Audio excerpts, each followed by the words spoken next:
Very good afternoon. Welcome to Steel Blue Oval. This afternoon, OPTUS WAFL action round 11 for 2021 here in Bassendean. And undoubtedly, the game of the round. Swan Districts will be hosting West Perth. Swan Districts currently sitting fourth on the ladder after their resurgence. In fact, across their club with a 5-3 record, taking on West Perth, who are snapping at their heels in fifth. They're 4 wins and 4 losses. Be a good gauge to see how both teams line up and how they fare today. Swan Districts have had pretty good wins over Perth, the West Coast Eagles reserves team, East Perth, East Fremantle and Peel, and similar to their opponents today in West Perth, who have already beaten Swan Districts back in round 6, and that was a tight game by just 9 points where West Perth came storming home to win that one. But the Cardies have had wins over the West Coast Eagles reserves, East Perth and Peel. So their combined record is just 10 and 25. So we'll get a good sight of them this afternoon. They're on screen currently commencing their warm-ups. As we said, their last meeting back in round 6, it was West Perth 9-8-62, defeating the Black Ducks 8-5-53. That margin 9 points, thanks to Rudy Riddick's 3 goals. Edwards bagging 3 in a losing effort. And how's this for a stat line? Nelson of West Perth, 35 touches, 7 inside 50s, and 8 tackles, and no doubt we will get a good view of him today.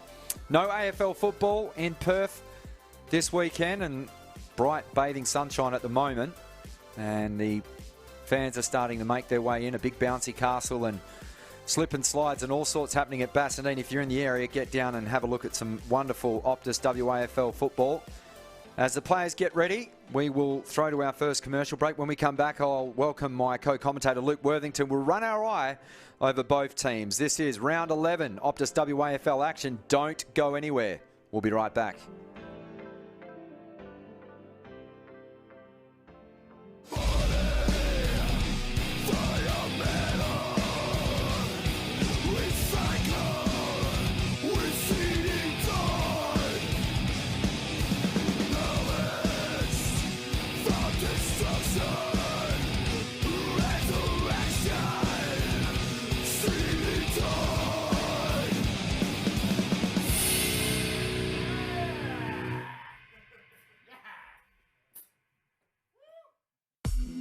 Shutterguard has been installing Perth's best shutters for over 30 years.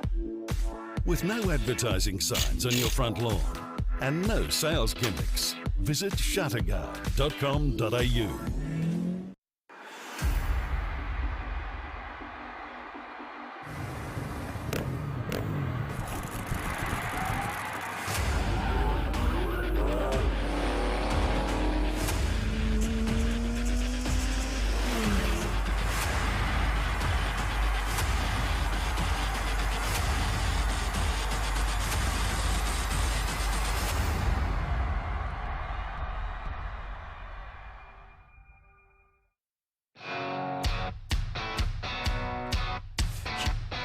Huge crowd making their way down to what was formerly known as Bassendean Oval, Steel Blue Oval, for this OPTUS WAFL Round 11 clash. Matt Chechen's in commentary, and as we pan across the ground, we have a look at some of the star players for this afternoon. And joining me in commentary, very good afternoon, Luke Worthington.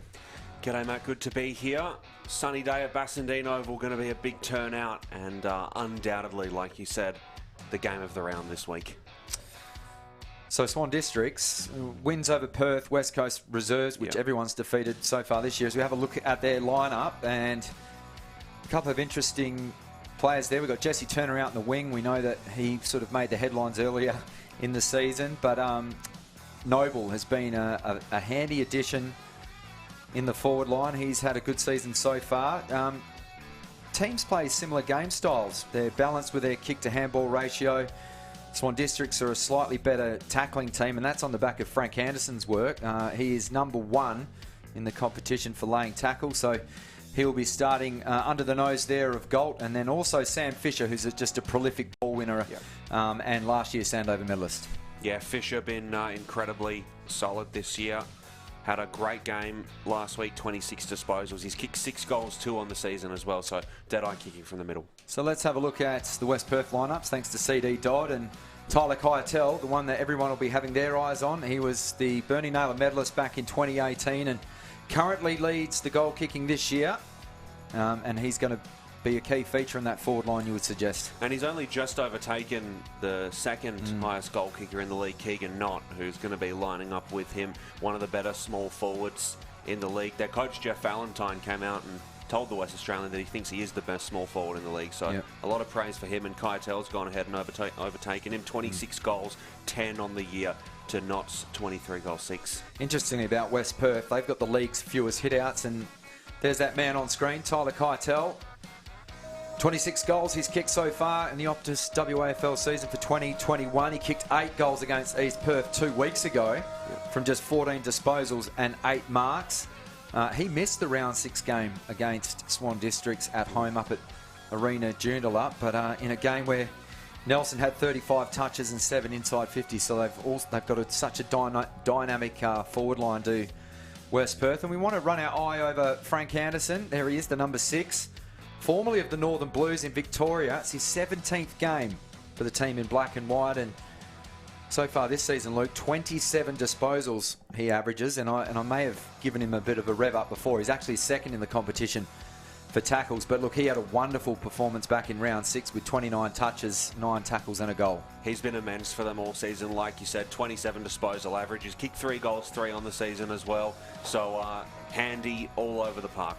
Speaking of handy, this is Matthew Lloyd. No, not the grass throwing in the air, left-footed full forward, one of the greats of all time, but this is his 8th game of the WAFL. He was recruited from the Greater Western Victoria Rebels over there, obviously, on the East Coast, and had 21 disposals against East Perth and 4 marks. Now, he's going to need to step up for Blake Wilhelm, who's out with a quad injury. I actually spoke with Blake before the game, and he's had the surgery on that leg and will probably miss 5 to maybe 7 weeks, but he's a good intercept mark, is Matthew Lloyd, and he can find plenty of the football, but they are big shoes to fill because Blake Wilhelm was in the Team of the Year last year in the WAFL. And the final man we'll have a look at, Chris Jones from the Emerald Bombers. They produce Cade Simpson. He's an ex-Emerald Bombers player, 342 games in the AFL. This is his 9th game for Swan Districts today, Chris Jones, and only averages 14 disposals, but his marking is a feature of his game across half-back. He took 9 against Peel last week and 8 the week before, and you would suggest he's going to have a big part to play with Tyler Keitel leading into some of his space. Yeah, 6'6" Jones, big defenseman, filling the hole left by Denver Granger Barras when he went to the AFL last season, so really good recruiting from Swan Districts, and yeah, getting someone over from Victoria to fill in that hole is has been of big help to them. Still relatively, early stages of the season. We're nowhere near the business end, but you feel like today's going to be a big game for both teams because they've had convincing wins, albeit over teams outside. As we have a look at the weather, thanks to Shutterguard, mostly sunny today, 19 degrees. We're expecting. It did not feel like that at 3 a.m. when my 2-year-old woke me up. Luke, that would get up to 19 degrees, but there is going to be a bit of a stiff breeze, so coming northeasterly directions, 20 kilometres per hour, and just to put that into context, that is blowing directly across the ground as you see now. So any set shots will probably, to the left of screen, will be moving it away. And then also, if you are watching to the right of screen, that ball will be moving as well. So that will have an impact on the goal kicking today. So both teams just heading into position. Luke, I'll get your tip for this afternoon. It's going to be a great game. Yeah, I'm tipping Swan Districts for this one. They've been unbelievable over the last couple of weeks. Big win over Peel Thunder, an 8-point win last time that they took the field. And West Perth had a good win over East Perth, but I think that Swan Districts at home in front of this big crowd take it by 15 today. Yeah, I'm going to stick with the home team as well. If you have a look all time, they've played 243 contests, and West Perth have dominated 153 to 88. Had just 2 draws, but West Perth do have recent form against Swan Districts. They have won their last 3. Well, there's our preview done and dusted. Today's scoreboard proudly sponsored by Champion Auto Glass. Visit championautoglass.com.au for all your windscreen repairs and replacements, and we're hoping to see many goals being thrown up on that scoreboard throughout the afternoon. So the umpire's ready to go. Swan Districts will be kicking to the left of your screen. No real advantage with the breeze. And Keegan Titterton slams the ball perfectly into the turf, and we're underway. West Perth look to go through boys. Good strong tackle to start this encounter. And we'll have another ball up. And Black peels himself off the turf. Get used to seeing that. Plenty for the 200-plus game veteran. Flying high and winning it down was Delaporte. There's Anderson on screen. Stooping down to pick up that one. Going without it was Reedy. Exciting player. Umpire swallowing his whistle at the moment. Bit of a scramble. Somehow comes out of the way of Urseg, but his hand pass was smothered. Crumbs gathered now by Cipro. They're receding ground. That was slick work from Nelson Waite, and they can finally get boot to ball. Oh, big fly. The outer side of the ground. The hand pass received by Riley. He tumbles one inside 50. Well sport at the back. Stooping down. Trying to pick that one up was Alexandre, and here come West Perth through the outer side of the ground. Good composure shown by Hobley. Can run his full measure and then finds Keegan Knott. So they play the 1-2. West Perth with their own entry inside 50, and that's what they want. Clear airspace for Tyler Keitel. And that matchup I spoke about before the game, Christopher Jones, unfortunately could do nothing, so he wants to play on towards goal. It'll be right to the line. No one at home for Swan Districts. But floating in was Connell Lynch, almost unattended. And he's kicked 3 goals, 1 on the season. None will be easier than this one, and that's a promising start for West Perth. Hasn't kicked a goal since round 6, Lynch. 3 goals, 1, like you mentioned, a season high of 25 disposals, and splitting the middle there for the first of the afternoon. Connell Lynch from Edgewater Woodvale, the greatest junior football club in Perth, Matt. Well, West Perth have the most potent forward line. I'm not talking about total goals, but their goal-kicking accuracy, Luke, they kick 64% as a team, and that's probably the reason why, because they get deep entries inside 50 and uncontested marks in the goal square. So Swan Districts will need to be doing that, to marking a little tighter. The funny thing is, Luke, that Swan Districts' defence has held their opponents to the lowest goal-kicking percentage at 44%. So something has to give in this game, you would suggest. So maybe. First goal coming on the Champion Autoglass scoreboard. It is West Perth 1 straight. Swan Districts yet to score. Ready to go back in the middle. Big men go up for it. Taps one down, taken by West Perth. Trying to move it through the corridor. Kicking it out far, and the mark's taken in by Black. Strong pair of hands. Kicks it into a bit of traffic. Riddick was there, but he was outnumbered. Bright had it, kicked it out to the wing. Running towards it is Riggio. Finds the safety of the boundary. Right in the middle. On the hill end. Quite a few people out on the hill. A lot of Swan Districts members under the tent on the left-hand side. As we get back underway. Ball's one down. It was Galt that might have got it. Now here comes Cipro, kicking it inside 50 into a one-on-one contest, and a fist sends it over the boundary line again, just at the edge of right half forward. Bit of Oktoberfest on that far side of the ground there with a big beer tent. A lot going on. Ball goes back in. Delaporte and Galt going up for it, but it hits the ground first. West Perth with hands to it. Trying to get out of a little bit of trouble here. They're doing relatively well. Here they go. Kick through the middle. Took an awkward bounce. Swan Districts pouncing on it. Ursig pushes it inside 50. Takes a bounce into a contest. West Perth with it. Here's Moulton. Left foot kick. Out onto the wing into space. Trying to run onto it now. Hobley. Handball over the top. He finds Shannon. Kick through the middle. Took a bounce just before it reached Lynch. Turner had it.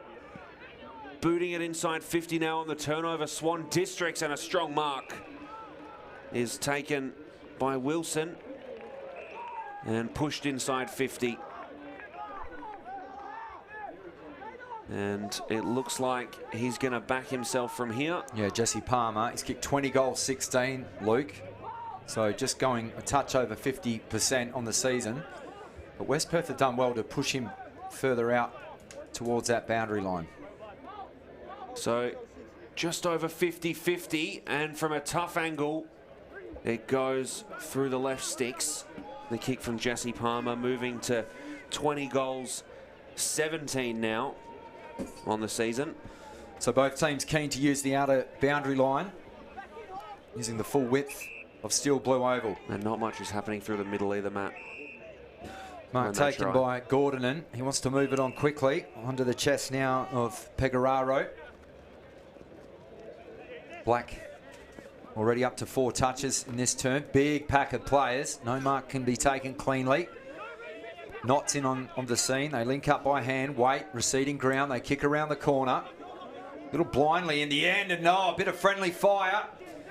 Cipro, lovely little floating hand pass over the top. He's got Bayok, who can just jab it into the pocket.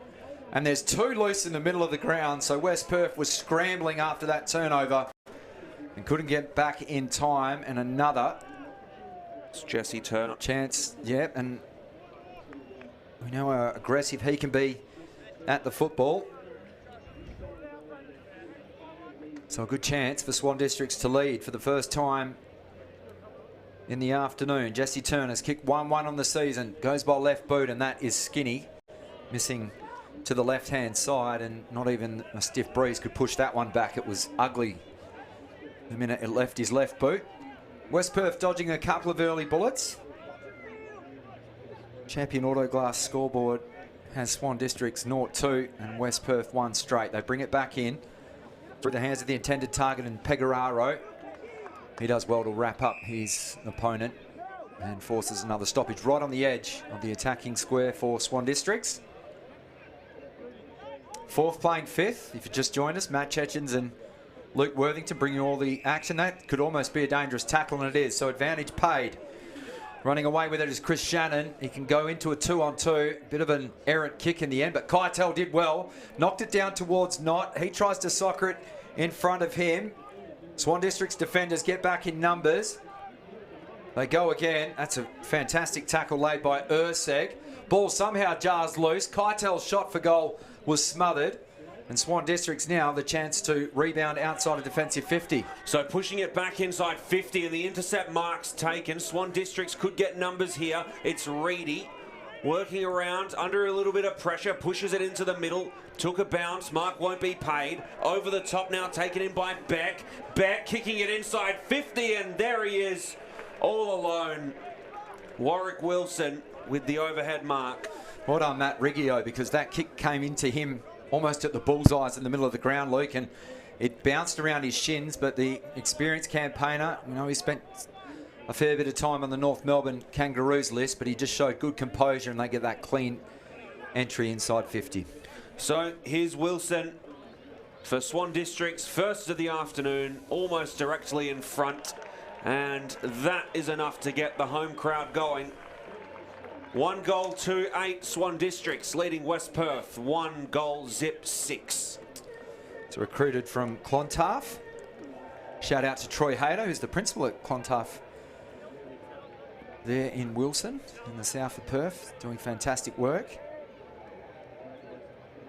Both teams have had a pretty clean start at the moment, and Swan Districts, it looked as though Keitel was going to reverse the fortunes for West Perth, and somehow they managed to smother the kick off the boot, and then they rebound down the middle of the ground.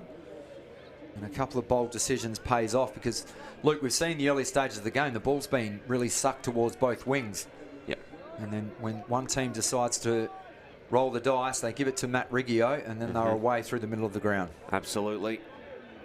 Things just about to get back underway. Goal ready to go up for it, as well as O'Donnell.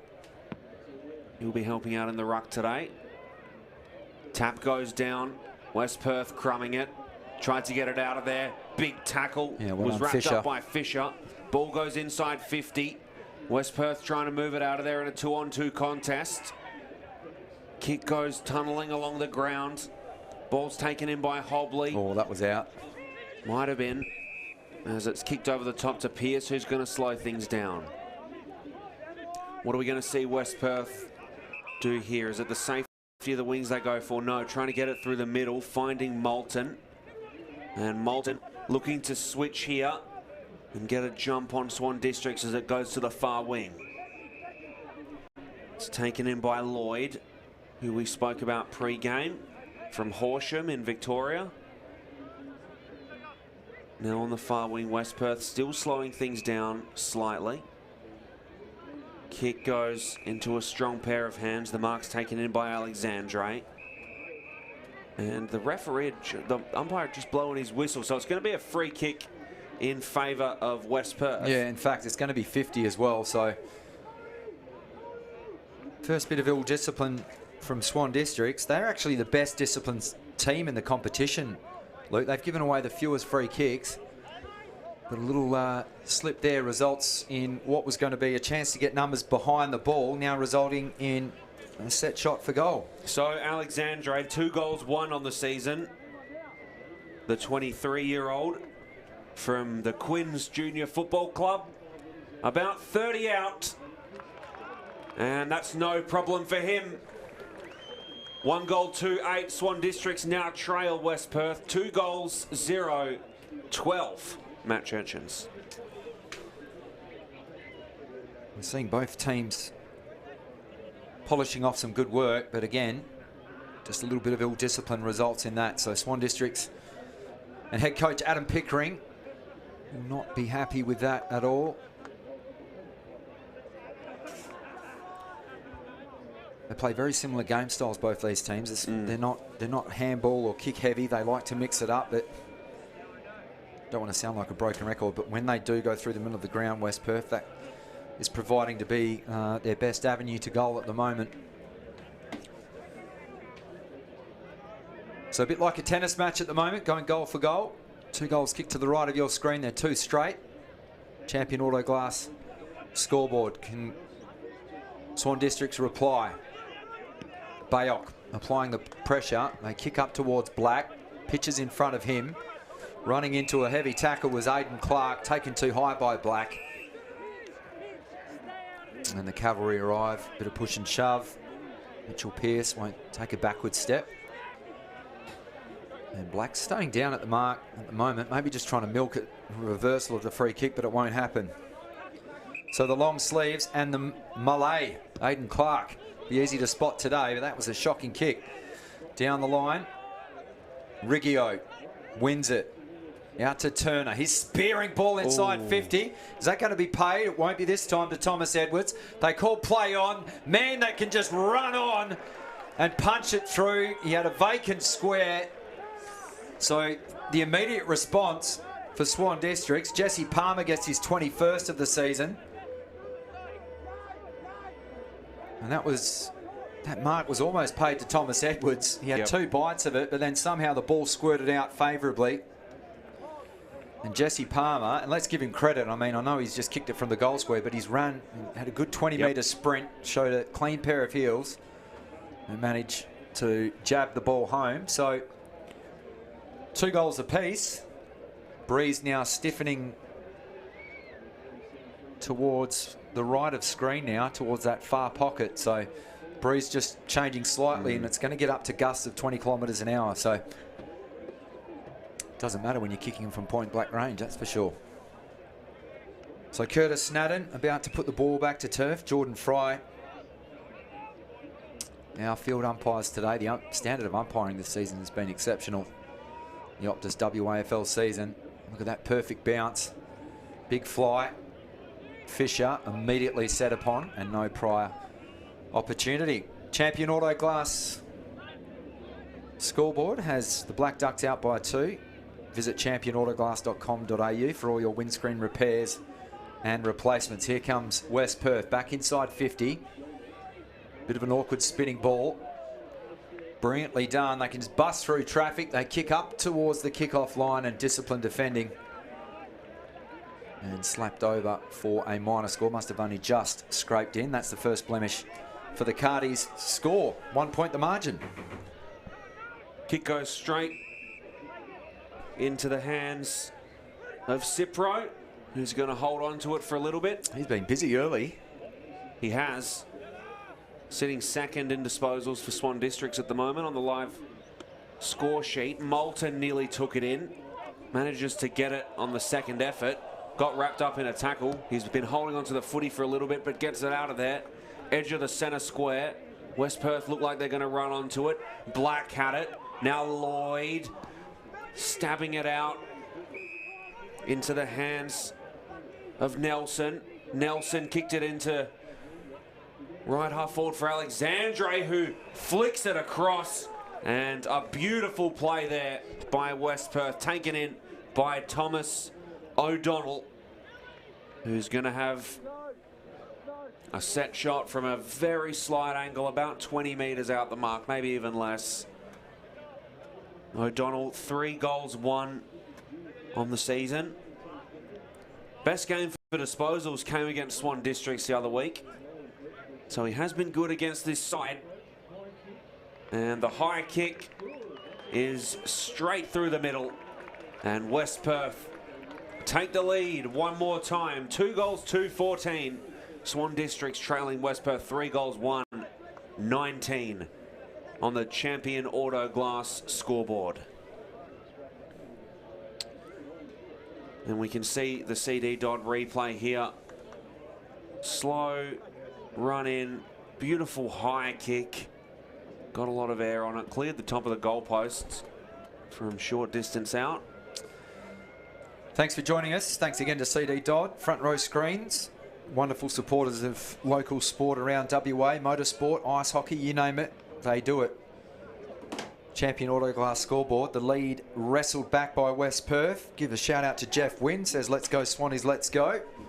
Marty Clark, Amanda Loud, and also Anthony Cooman. Thanks for joining us. Hope you're enjoying the call. It's been going goal for goal. And the first restart from the middle. The umpires have been superb at slamming it to the turf this afternoon. So we have had 5 goals kicked this afternoon in this round 11 contest and not one back-to-back from either team. Swan Districts look to reply again. Nice crumbing effort across the back line. Peels off the beautiful ball to Chris Shannon. Just floats it over the head of Anderson. Fisher tries to come in and close down Nelson. Does well. Kicks up to a one-on-one inside 50. Good work going back with the flight of the ball was Tony Knott. Brought it down to ground. They link up by hand. Clark. And they chip it down the line to Frank Anderson. We get a good view of him. Spoke good things of him. Now he's looking to go into the corridor. Too high. Too much power on it. Going to be gathered now by Delaporte. Links up now with Matthew Lloyd. Lloyd inside 50 to Keitel. Did he push? Yes, he did. So he'll give it back to Tony Knott. One of the most consistent players across numerous games, Tony Knott. Transfers play to his teammate Urseg, who pushes it further wide. Turner offered his services down the ground. Instead, he goes with a 45-degree ball to Clark. Now, Clark just wants to take the game on now. Out towards Palmer on the lead. Was the free kick down the ground? It was. They play advantage. So he tries to dink one over the top towards Warwick Wilson. How will it sit for him? He tries to go with the one hand. He's still in possession. Somehow manufactures a snap at goal. And for West Perth fans here at the ground and at home, that ball shuffles across the face of goal and doesn't result in a score. And Swan Districts, even though they don't get the goal, will probably be happy with a stoppage in their right forward pocket. Ready to go up for it, the big man. Ball goes in. Lloyd went up for it. Not quite getting there was Fisher. And will the umpire have it? He will. Well, I saw the umpire circling as they normally do, and I was hard in mouth moment because I thought he was going to ping Fisher for that one. Lloyd went up for it. One to ground. Swan Districts look like they've got a jump here. Snap around the body went in from Palmer. Was too high, went nowhere. Now West Perth have the numbers to get it out of there. Running out with it is Hobley. Hobley, a big kick down the wing into a contest. Riddick nearly took it in. He was held, so it won't matter. Can be a match winner on his day, Rudy Riddick. It just depends as he if gets he's on or not. Gets the handball over the top to Shannon. Shannon, bit of footwork. Got into trouble though. And the ball goes over the boundary. Beck ran it over. Just while we've got this pause in play, potentially the boil-over of the decade. West Perth, 3 goals, 220, leading Subiaco, 1 behind. West Coast? Yeah, West Coast, sorry, leading Subiaco. That's 1 behind. 20 minutes in, so they've got a 3-goal advantage. That would be a massive boil-over. West Perth bombing it forward, trying to bring the footy in was O'Donnell. And holding the ball is the call. And it'll be taken in and pushed back by Swan Districts. The kick from Aidan Clark switches the play as it goes out to the far wing. Kick back through the middle, finding Turner. And now he's in a little bit of trouble here as he got wrapped up. It was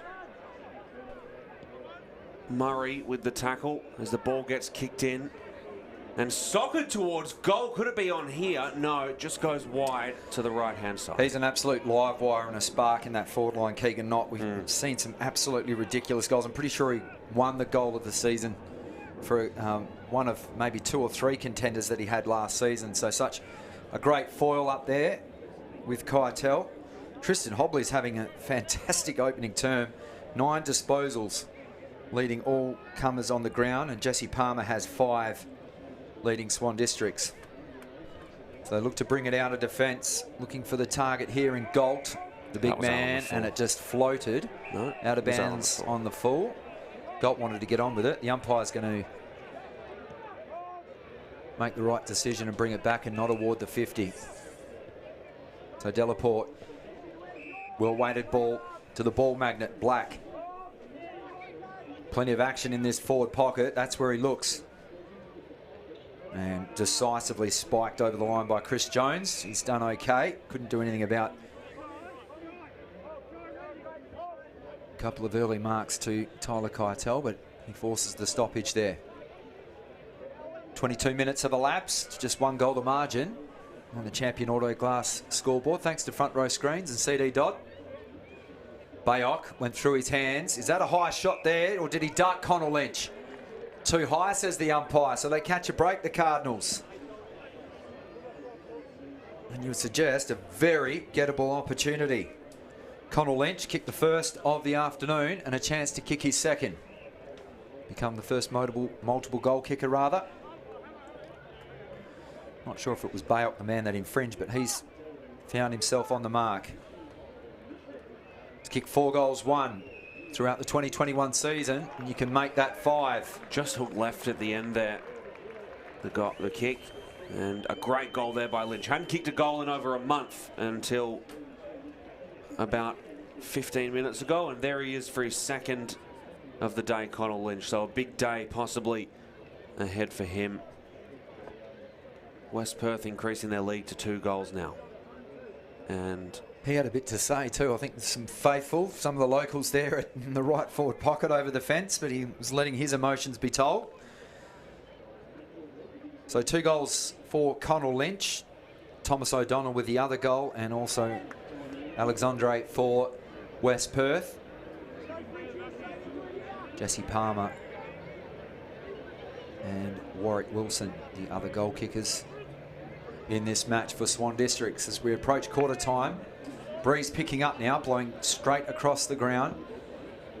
Cool conditions now as the cloud cover starts to come over. Bayok, hand pass left a lot to be desired. Anderson overran the football of Swan Districts. Somehow it's sharked out of the pack from Shane Nelson. Swan Districts want holding the ball and they get it. West Perth player down in the middle of the ground. That could be Alexandre. Yeah. So maybe caught one high. The runners out to go and visit. So a bit of a hold up here, just as the trainers attend to Alexandre. It is a free kick for Swan Districts. May have caught one in the eye. Let's hope he's okay. Wish him all the best. And good sportsmanship there offered by Frank Anderson, just giving him a pat on the head. Tough competitor, obviously, Anderson, and Alexandre is getting to his feet now. Maybe favouring the left arm by the looks of it. It's already heavily strapped as it is. Yeah. And that's not a good scene. Let's hope that he can come off for a bit of treatment. We'll see him back because he's had an outstanding start to this game. 2 goals is the largest lead of the afternoon. We tick into time added on, and some of the locals politely clapping him off the ground as well.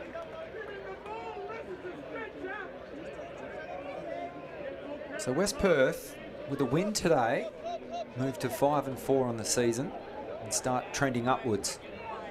And Swan Districts, what an amazing bounce back they've had as a club. Could be a smoky for the Rodriguez Shield. So the umpire, well officiated as Anderson runs straight at the man on the mark and just sidesteps a la Billy Slater in the NRL. Well, that kick had a lot to be desired, and it's going to be chopped off. Well judged by Mark Hamilton. And they look to go down the line to the tall timber to reach up with one hand. Bayok, strong work. In on the scene there was Howard. They link it back to Bayok, but he's been corralled on this near side. Floats a well-weighted little hand pass over the top. Beck has to go in now on hands and knees. Does Braden Noble. Now, has he hatched the football? We'll wait. No, the umpire says give it to me. And a chance to collect our breath. 2 goals and even lead for West Perth. Thanks again to Champion Auto Glass. Ball won by Galt. Push forward, it was Fisher. West Perth hands on the footy. Swinging it out wide. Ball's taken in by Murray. Kick comes forward. And a strong pair of hands overhead taken in by Corey Galt. Tracking the footy backwards with the flight of the ball. Got thumped out of a pack. Trying to collect it is Lynch. And umpire pays a free kick for Lynch. There might have been taken high. Yeah, Nelson Waite. Stabbed in by Lynch, and good mark there by Keitel. Now here's Keitel pushing it into the goal square, and it's rushed over the line by Swan Districts. Don't think he hit that as well as he liked, Tyler Keitel, because the ball spun on its horizontal axis, and that resulted in the ball dropping much lower than what he intended to, much like topping a golf shot. So Clark pushing it out to the far wing. Swan Districts, and it's out of bounds on the full. We've seen that twice this term from Swan Districts, and under not much duress, so they're pushing the ball. They're looking to hug the boundary lines, and that's what can happen. You can turn the ball over. Riddick kicked it into a contest and wrapping up in the tackle was Rigo, but now here's Riddick bombing it inside 50. Goes over the back of the contest. Swan Districts looking to get out of trouble. Pushing it along where it's taken in by Clark. Now moving it out to centre half back Swan Districts. 7 disposals for Clark. He's had a bright opening. And now here with a bit of space at Cipro. Running, he kicks it forward into the one-on-one contest. Just ahead of the footy, West Perth. Ball goes to ground. Swan Districts trying to crumb it. Kicking it forward now, West Perth again. Bit of ping pong there. And here's Antonio. Yeah, first time we've called his name. And it's kicked inside 50 nearly, and Keitel might have been held or pushed. Advantage is played. No, my apologies. Advantage not played. So Keitel is going to have the free kick. And a man you don't want in front of the big top of the 50, yeah. So this might not be a problem for him, the set shot. So just to paint a picture, obviously our fans at home can't see the flags at the moment, but that breeze is swirling a little. But it's definitely pushing across the ground, and it's changing from towards that left forward pocket to sort of the wing area. So not ideal for this kind of set shot, but this man's leading all goal kickers so far this year. Let's see how he goes. 26 goals, 10 on the season, Keitel. And here he is. A big kick's going to be needed. Looked a bit weird off the boot. Yeah, didn't get all of it that he wanted. It goes to the left-hand side.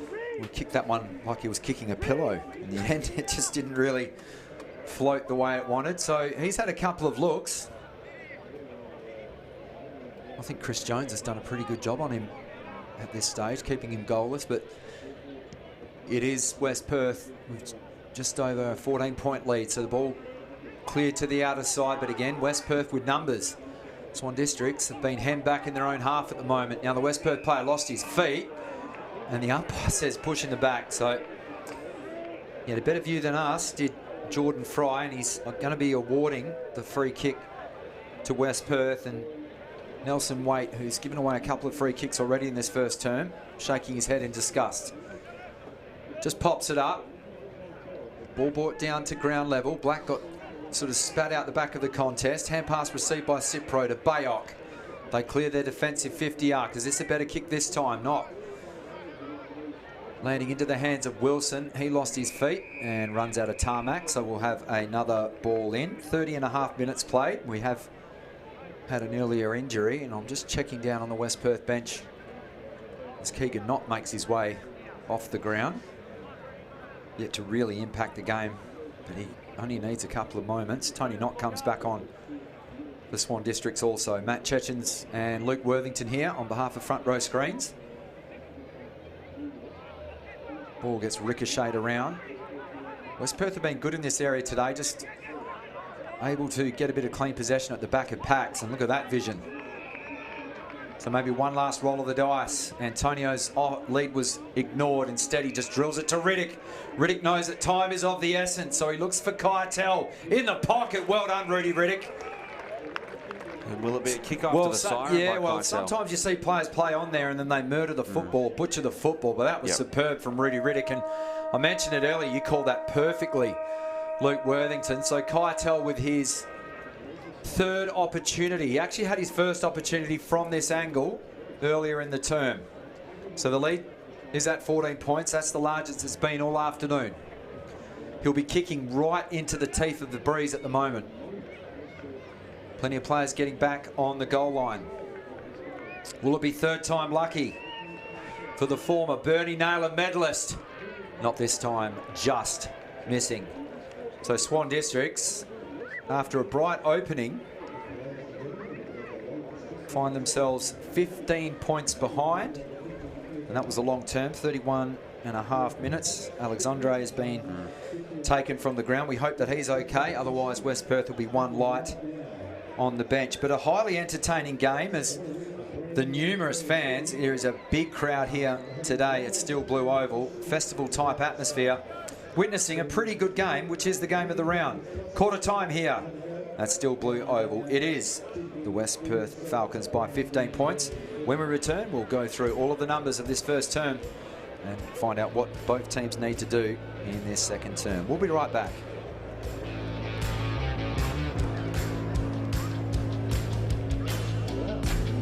Shutterguard has been installing Perth's best shutters for over 30 years. With no advertising signs on your front lawn and no sales gimmicks, visit shutterguard.com.au.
Live images of the Swan Districts huddle. They've got a little bit of work to do. Game is by no means out of reach, but quarter time here at Steel Blue Oval in Bassendean. It is the visitors. West Perth 4-5-29 leading Swan Districts 2-2-14. Thomas O'Donnell, the star on the forward line early stages of this game.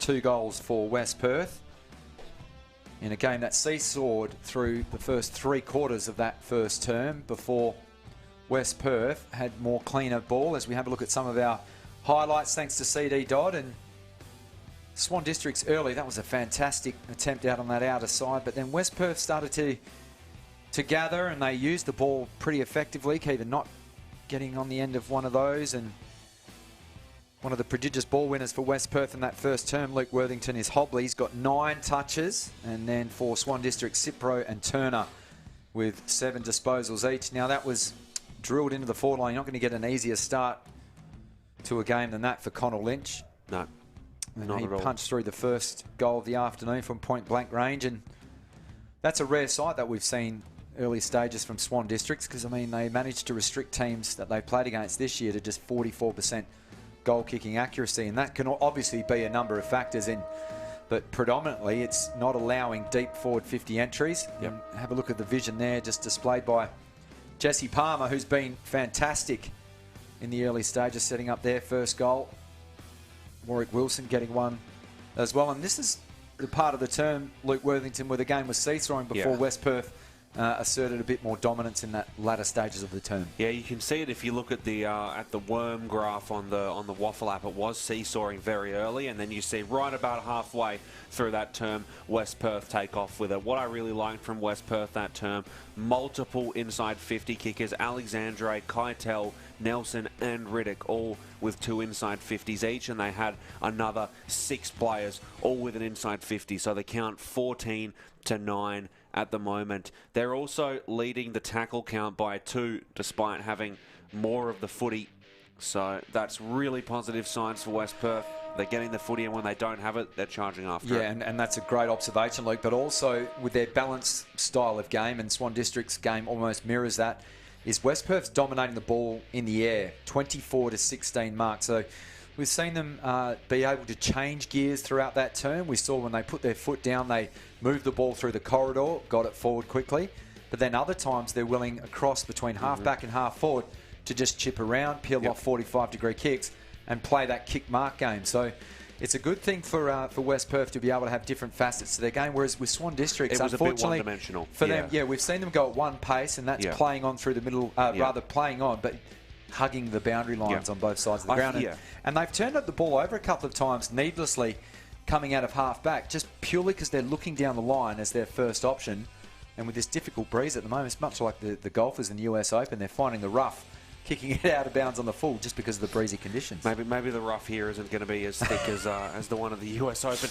But yeah, Swan Districts, some adjustments needed. They're not out of this whatsoever. Really, really good start from them. West Perth started to figure them out halfway through the term, and West Perth had a lot more elements to their first term game that Swan Districts didn't have. What they're going to be discussing in the huddle now is the things that West Perth were doing that you mentioned. Slowing it down, chipping it around, using the middle a little bit better. That's what they're going to need to do, and they're capable of doing it, I believe. Let's head around the grounds quickly too, Matt. West Coast Eagles reserves 3 goals for 22. They lead Subiaco 1 goal to 8. I believe Luke Shuey playing in that game. Is, yep. So and then we go 4 goals 5. They've moved to. That would be a massive boil over. And then obviously the other fixture that rounding out, because it is the second week of the split rounds, Perth will host East Fremantle. That game bouncing at 3:10 p.m. at Mineral Resources Park. After this. Well, considering I live a couple of streets from the ground, I might be able to duck my nose in and have a look at that game. Hopefully the mighty Redlegs can get up. But look, Sam Fisher, he's been well held at the moment. We know he accumulates a lot of the football, mainly by hand, but he hasn't really impacted the game. I think Galt's been okay in the ruck, and West Perth dead last for hit-outs, but yet they've got some of the best clearance players and inside 50 players in the game. One of those on screen right now, Black, with a bit of heavy work, pushing and shoving, so they don't really need to dominate hit-outs, but they're only trailing that category by 2 at quarter time. So the rucks have done a pretty good job against one of the better ones, or in fact the state ruckman in Corey Galt, ex-Collingwood Magpie. Be used to those colours. Yeah. So we just await. Heavy cloud cover now coming over the ground, so that will cool down the ground a lot. It was a freezing early morning here in Perth. No doubt it'll be much cooler out in these parts of WA as well. So now we're finally ready to get underway. Curtis Snadden holds the ball aloft. Swan Districts will want to get the first clearance and bite into this 15-point lead. Thanks to Champion Auto Glass. championautoglass.com.au, all your windscreen repairs and replacement needs. Black stoops down, maybe got one in the back. Yep, he did, and the umpire agrees. They've been superb today, and Black continues the wrestle. Now he's legged. Toe drop hold, I think they call that in the wrestling game. Not that I spent my entire youth watching those on the old VCR, which most of you won't know what I'm talking about at home. The ball goes inside 50. Well done, not. Brought it down to ground level, but West Perth for the crumbs. A little check side kick has been intercepted on the last line of defence by Urseg. Liked his game so far. And now an opportunity for Swan Districts to play the kick mark game. But this is what they've been doing, hugging the boundary line. Now they do have options inboard. There's two over his right shoulder, but instead goes long and very high. Down the line, big fly. Fisher lays the tackle. Holding, said the ump. So Fisher's has been done for that one. Also on the scene is Jesse Turner. So West Perth wasting no time. They bring it in towards the middle of the ground. This is Hobley. He'll be the first player to register double digits for disposals with that kick, and it's a beauty to Knott. He was not dropping that one, that's for sure. He kicks from the edge of the square, long and high. Keitel, the target, just pushes his opponent out, who receives the hand pass from Cipro. He's a bit of a ball magnet. That's gone up the chimney flute. And they come in from all angles, like seagulls on the last chip. Ball up. One down by Galt. Two Fisher. Pushed off his kick. Anderson tries to spin his way out of some heavy duress. This is Murray. Can load up. Will that squeeze home? It won't. Just licks the paint of the left-hand goal post. Swan Districts can breathe a collective sigh of relief, as that is only a minor score, but that's how dynamic their forward line is, West Perth. You give them half a sniff, and just like that, the leather's flying over your head. It was his second league game, Murray. Kicked 2 goals on debut last time they played. And let's see what Swan Districts can do here. They're moving the ball through the middle now, as West Perth were before. But the kick goes into open space. Who's going to run onto it? It's socked forward and worked well by Riley. Kick goes inside 50. They go up for it. Wilson's running towards it. So's Gordonen. And Gordonen with a good play there to push it out. Gordonen gets it straight back as the footy goes to Nelson. Over the top, but it's taken in by Swan Districts. Here's Warwick Wilson. And it's back and forth here, and Wilson and Riley. Well, I think West Perth wrapping them up in the tackle. Can thank Zach Gordon in there, because he had good composure and then laid a strong tackle after one of his teammates coughed up the football. So we saw a bit of composure, and then him having to do the nitty-gritty at the coalface and lay that tackle. So they went up for it. West Perth with the footy. Handball out to the edge of the boundary by Nelson. Gets chipped forward. Ball hasn't really left the same spot on the heat map for a little while, but West Perth getting a good run here in the corridor. It's kicked into a one-on-one contest, nearly taken in by Black, and Swan Districts are going to get it here. Here's Turner. Turner gets it again. The handball came in, and now over the top, it's a turn straight back to West Perth. Stabbing kick forward by Gordonen. You have a look at that, Luke. I mean, Swan Districts just butchered 2 kicks inside 50 when they had such fantastic build-up play, and they've really shot themselves in the foot there. Shannon slowing things down on the far wing. Moves around the man on the mark. Oh, he's run a long way. Yeah, he's going to need to get rid of it. He does. Goes into a 2-on-2 contest. Now could be a chance directly in front, and it's no problem at all. Antonio. For Antonio. And that is his 9th. No, it's not. So he's come into league after a big gap. So it's his 2nd game this season playing in league. Had over 1,000 days between his 3rd and 4th league game. Been playing in the reserves for most of the season. came back in, and now he's providing some support while West Perth have a few issues with their league list with injuries and suspensions. The difference in two teams right now at the moment, I mean, the teams are getting their hands plenty on the football. It's just their ball use at the moment. We saw a spearing kick inside 50. They had such wonderful build-up play, and then all of a sudden, the rebound, the fast-breaking style of West Perth results in a 2-on-1 to the left of your screen, and Antonio can just bang it through. So Swan Districts will need to clean that up there to stand any chance. Goal to Anderson. He runs a long way, but just manages to fire off the hand pass to Turner. He in turns gives it to Bayok. Bayok, bit of a hospital hand pass for Turner. Dumped in the tackle, incorrect disposal. So good work to the veteran now in black. And this is how they can change gears, because they've kicked a goal to extend their lead, and now they just play the kick mark game. West Perth, they're in no rush. It's a good composure at the moment. He stepped around the mark, so he's been asked to play on. Goes towards the outer side of the ground. Routine mark was dropped on that far side by Delaporte. But the numbers favour West Perth. That's a beautifully weighted kick over the top, and unattended now is Connell Lynch. Kicked the first goal of the afternoon.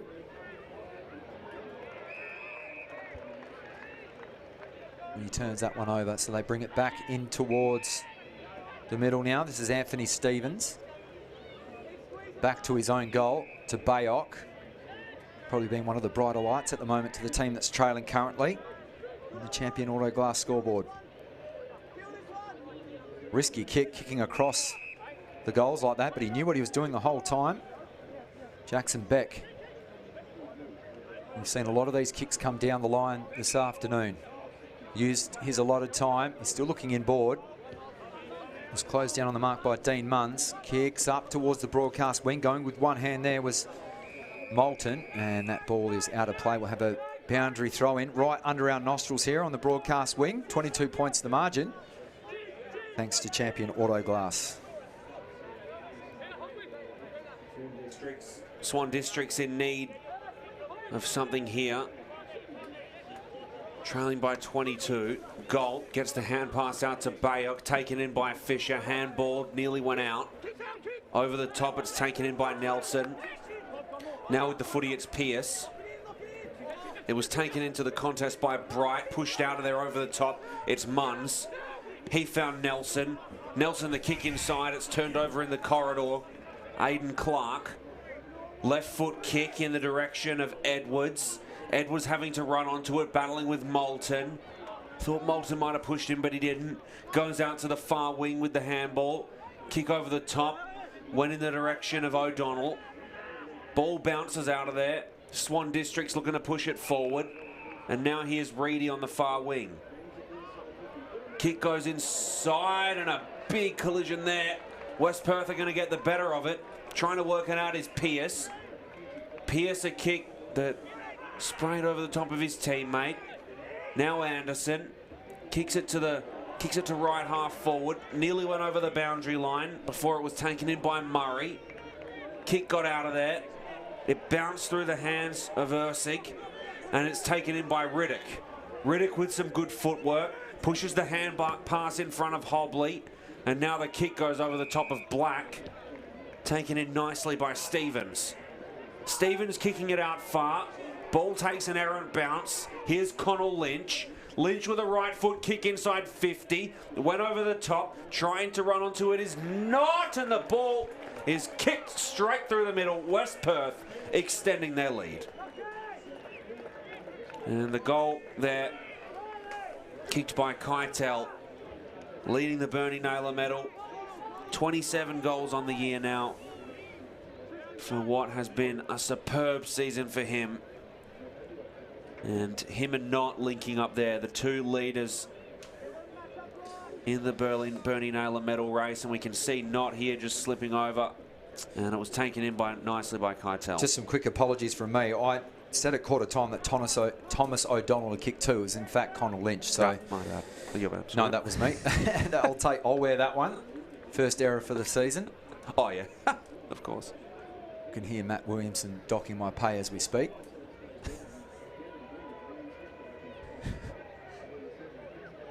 My 3 chuppa chups per game has been cut down to 2, I've been informed. So it was Connor Lynch. If you're playing at home, and I'm sure you are, he's kicked 2. O'Donnell, he's still had a good term.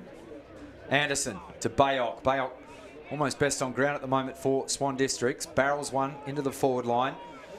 Tracking back is Moulton.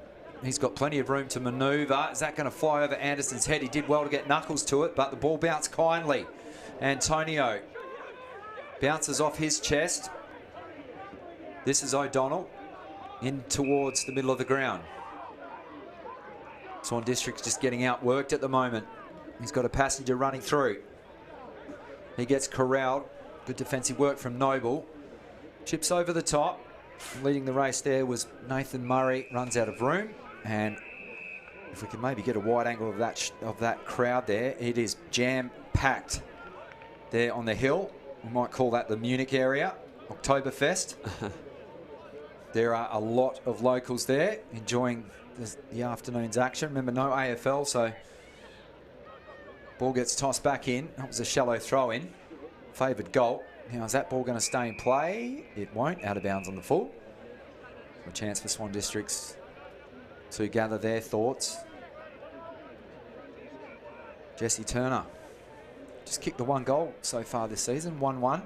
Looks for his forward in Noble down the line. Good smother from Fisher.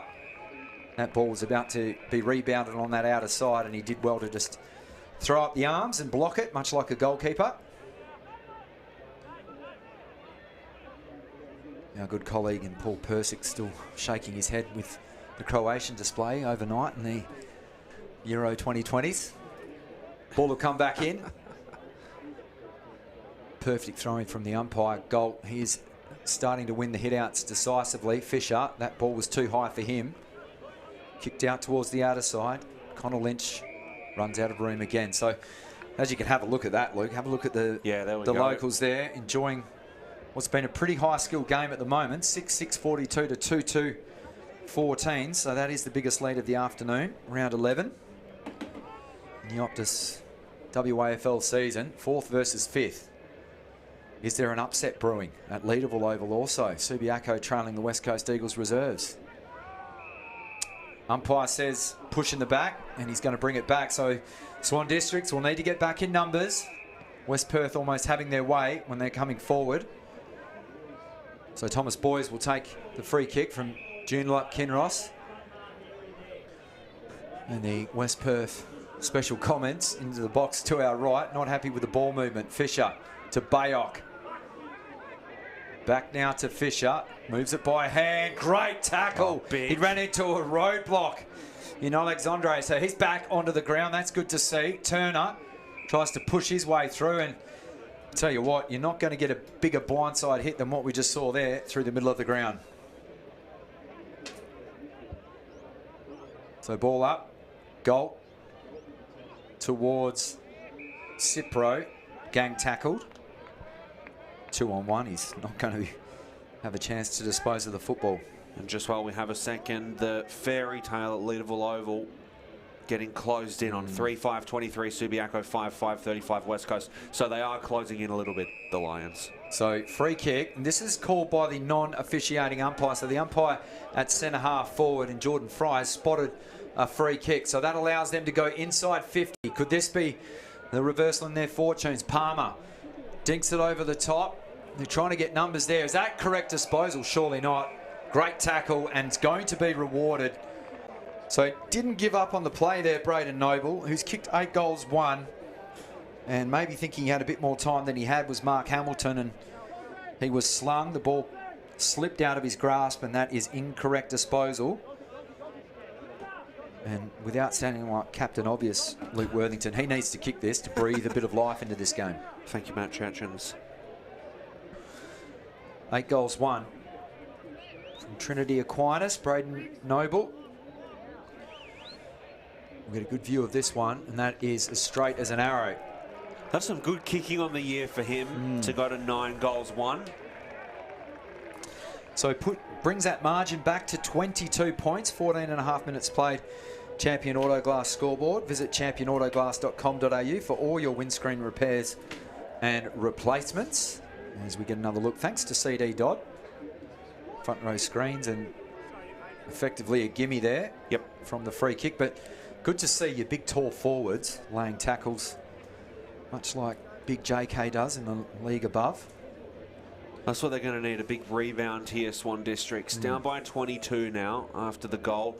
They're going to need intangible guys, X-factor guys to come back and just get them in a little bit halfway through this second quarter before the half-time adjustments. After a couple of shots across the bow in today's West Australian by the club president this morning. As we know, both teams have struggled a little off the ground the last few years, but turning their fortunes around. And particularly Swan Districts, I mentioned it before, I mean, to come from where they have their league teams in finals contention, also their reserves and Colts as well, and a chance for the Rodriguez Shield. They haven't won that since 1980. And that is a long time ago, only because that is the year of my birth. So I know that just how many years that is. But that would be just a fantastic transformation for the club if they can pull it off. But look, they're going to have to turn the fortunes over here to West Perth, who could be away through Riddick. So here's Riddick bombing it inside, 50 into a contest, went over the back of it, trying to bring it in was Antonio. Now with the footy, it's Keitel. Keitel got rid of it. Now holding on to it, it's going to be Murray. Murray handballs it off. Keitel one more time. The kick went into the back of Black. Now a snap around the body from Pearce goes goalward. Well, not quite goalward. Was out on the full, just by the laser tag area. Exciting stuff. Well, there. that's the first time I've seen a setup like that. I mean, you got the camo. Have a look at the camouflage area there. You got kids ducking in and out. I think I saw Matt Williamson, our producer, just army rolling his way behind one of those boulders. So back underway. Swan Districts bombing it out to the wing. Big contest. Moulton nearly came over the top of it. Fisher worked it out of there. Moulton, though, left foot kick inside 50. Oh. Went along the ground into a contest. Now a snap around the body. Looked all right from Murray, and the mark is taken in by Thomas O'Donnell. 3 goals won on the season. No, sorry, 4 goals won, possibly, after having kicked one earlier this game. So 4 goals won on the season. He's been solid against Swan Districts this year, and that streak continues as he kicks it from directly in front, and they move their lead to 28 points. 3-2-20. Swan Districts trail West Perth 7-6. Well, as I accurately predicted at quarter time, O'Donnell has kicked 2 goals now, so we can square the ledger on that one. There we go, nice work. And that was after a very good mark. So alarm bells must be ringing in the Swan Districts box. Adam Pickering. And they're ringing in the changes at the moment as Anthony Stevens bolts his way back and tries to shore up a bit of a leaky defence at the moment. 7-6 West Perth, so 13 scoring shots to 5. And 48-20. Swan Districts need another couple before their interval. Jesse Turner, 13 disposals now. And Shane Nelson has now won the most footy with 16 disposals. Fisher tries to get active. Slinging tackle there from William Reedy. Won't be rewarded nor penalised. The umpire playing Switzerland. Neutral says give it to me. Early fly from the West Perth ruckman in Delaport. Ball's going to be rolling out towards right half back for West Perth, and good composure, does the full 360. That was well done there from the defender, and that ball's going to be intercepted. So Turner, clear ball winner now to Anderson. They run off the back now, the Bullseyes. That's a long, high chaos ball. Looking for Wilson. Palm down at the front. Tackle laid immediately by Gordon. And he ensures that Lachlan Riley doesn't get any airspace and a chance to kick on goal. Important stoppage for Swan Districts. Galt was just held. blocked out of it, and the umpire said it's going the other way. So West Perth will have it. True centre half back. That is a very high ball. Looking for Keitel. Running into the roadblock there, but just managing to get it to Keitel. Tries to feed it off to the runner now and receives it back now to Keitel. He's only got one option in the middle of the ground and he spots him. Did not infringe, he did. Now the advantage is going to be paid. So Nelson takes it. He looks to dink it over the top, looking for Lynch. Lynch pushed off the footy. Well, he had a 2-on-1 and won it brilliantly and can relieve the immediate pressure into the arms of Howard. Howard to Knott. Back to Anderson. To Galt. Offering his services down the line now is Lachlan Riley. Honours that lead. Warwick Wilson. About a kick and a half further. He's led about 100 metres, but he's not going to receive it. Aidan Clark now. He had a good opening turn. Kicks down the line, and there's a block, which is the second one in the space of about 4 minutes. And you wouldn't think it's the team that's had the best discipline. They have given away a ton of free kicks this afternoon. West Perth. Will they look to play the horseshoe? No, they look to go down the middle of the ground. Awkward ball for the big man in Delaporte. Fed it off to a Betty ball user now in black. They swing it wide by hand. Rare fumble now for West Perth, but they've got out of trouble. 2-on-1 favouring Swan Districts, and it's been chopped off. So they'll bring it back. Nelson Waite off the back edge of his defensive square. Well weighted kick, that one. Marking out in front of Hobley. This is William Reedy, an exciting talent. Oh, not with that kick. Lynch, he's done it all today. We can almost hear the thump to our left in the commentary box. O'Donnell, he's kicked 2. Spears it out towards Riddick. Well sport from him. Not with the crumbs. Got nothing through the middle of the ground, so he has to try and just dink it over the top. Jackson Beck, apologies for any language that may have been caught in our microphones. So Swan Districts, they've got nothing now. They've run into a roadblock or even the cul-de-sac to Knott. Well done from West Perth. They're getting back and they're just blocking off any avenues. So they have to choose the third, but that is brilliant. Poor running from Keegan, not getting back. Kicks up towards half forward. Good spawn on the football. How will it bounce? One-on-one duel. Spinning through, somehow manufactures the kick. Good umpiring too, letting them play. Galt has been busy in the last 5. That ball's got ice on it. It's gone straight up into the clouds and no clean mark can be taken, but Palmer watches the ball trickle out of play and another stoppage at right half forward. Almost 23 minutes have elapsed. Champion Auto Glass scoreboard, second term. Ready to get back underway. Favouring West Perth. Ball goes to ground. Nelson took it in. Now trying to get rid of it was Clark, who took a hit, snap around the body, but it's going to be called in. Just see a little bit of niggle come into the game. And this guy has really stepped up, hasn't he? Jesse Turner, he's had a fantastic second term, but they're not getting reward for all their forward 50 entries at this stage, Swan Districts. A lot going on in the goal square too.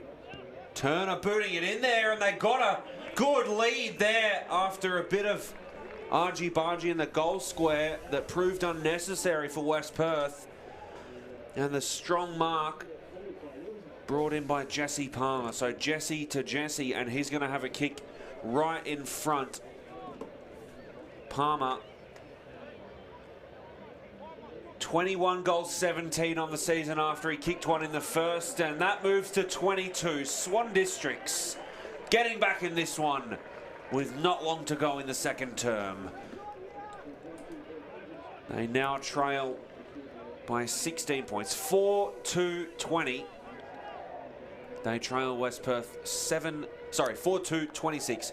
They trail West Perth 7-6-48. Still 3 goals to 2 advantage of the Falcons in this term. So, and what we didn't see there when Turner was taking the free kick was that about 10 players converged in on the square. There were a couple of bodies flying around, And it was Palmer who cleverly managed to break away from whatever was going on in the pack, get the lead, and take the mark about 25 out. Something that Swan Districts are going to need to change if they want to swing the momentum back in their favour in this second half is the tackle count, because West Perth have clearly dominated possession, but they've laid 2 fewer tackles, Swan District. That shouldn't happen when you don't have the football in hand.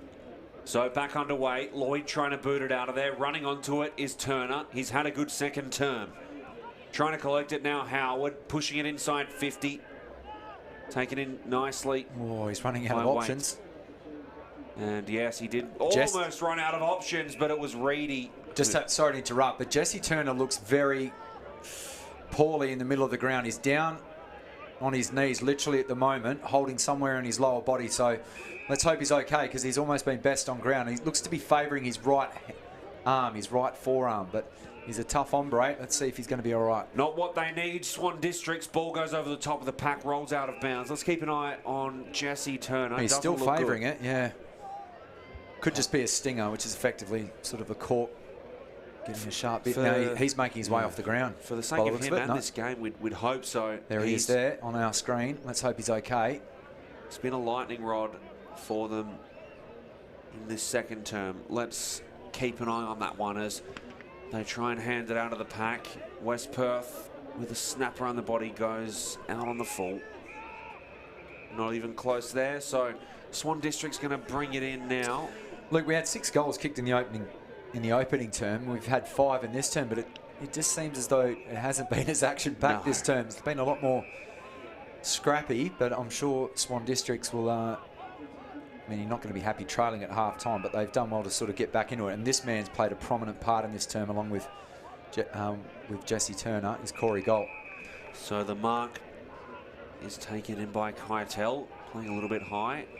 Oh, the whistle blew before he kicked it. There's a hold down the ground, which results in 50. Now, this happened in the first term, changed the momentum of the game. So this is so rare. I don't want to sound like a broken record, but Swan Districts this hasn't been them this season, giving away needless free kicks, let alone 50-metre penalties. So, I mean, this one, after such hard work for them to try and get a responding goal, have now given 50 metres away to the man that's leading the league's goal kicking. Keitel, what more can we say about him? For his 28th goal on the year to increase his lead for the Bernie Naylor medal and to increase West Perth's buffer significantly. Keitel from a slide angle, no problem at all. Straight over the goal umpire's hat, says thank you Mother Hen for the chickens as he collects the 50 off ball and they extend their lead. 28 points the margin. Yeah, both goals coming to him in this second term, thanks to CD Dodd. Thanks also to Champion Auto Glass, Front Row Screens, and of course Optus, wonderful supporters of the 2021 WAFL and WAFLW seasons. And that continues tomorrow. You can see all the action, Front Row Screens tomorrow. Just a bit of a wry grin with his opponent. Oh, I think he's done a decent job, Chris Jones. He's on a hiding to nothing back there at the moment because there's no pressure coming up the ground when they're trailing the tackle count and they're getting deep entries, and it doesn't help when you're giving away 50-metre penalties. So Riggio, he's been moved onto the ball, just wrestling with Mitchell Pearce at the moment. Galt dominating hit-outs, but they're just not getting the clearances. Good work at ground level from Shane Nelson. Chisels the kick onto the chest of Antonio. 2 kicks from home. Immediately grunts in disapproval. Caught that on the side of his boot. Still out to an advantage of a teammate. Gets slung in the tackle. Is that going to be deliberate? Nope. Begging for the free kick, Chris Jones, as we said, from Emerald. Known as the Bombers. Cade Simpson's original club. Over 300 games. What a servant he's been to the game of football, not just Carlton. Shallow throw in. Galt with the left arm this time. Bit of ping ball at the moment.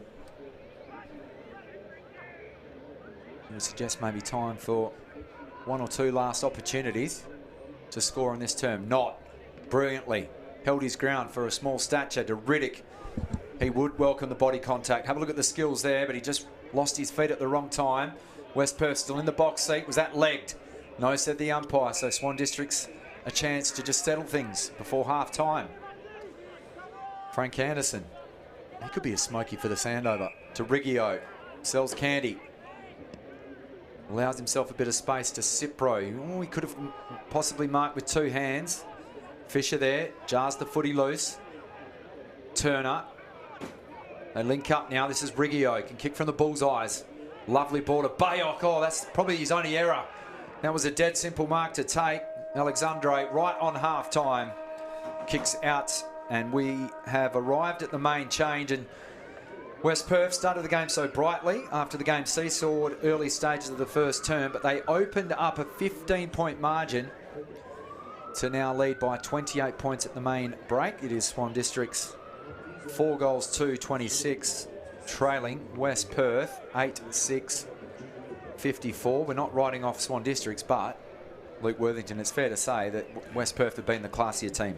Yeah, absolutely. West Perth have been able to make the adjustments, able to limit the errors that have been made throughout the second term, and ultimately not allow this team, who's been on a run of very good form, back into this game. There's Jesse Turner on the screen. Doesn't look to be too bad. Hopefully it was just a knock that he received earlier. Screen pans now. Thomas Boys. Well, we arrive at the major break, and that camp will be much happier heading into the main break. Yep. Swan Districts with a bit of soul searching to do, these guys. We'll run through some of the numbers, have a look at some of the highlights thanks to CD Dodd replays. On the other side of this break, it is half time here at Steel Blue Oval in Bassendean. Our coverage on front row screens of the Optus WAFL season. We'll be right back.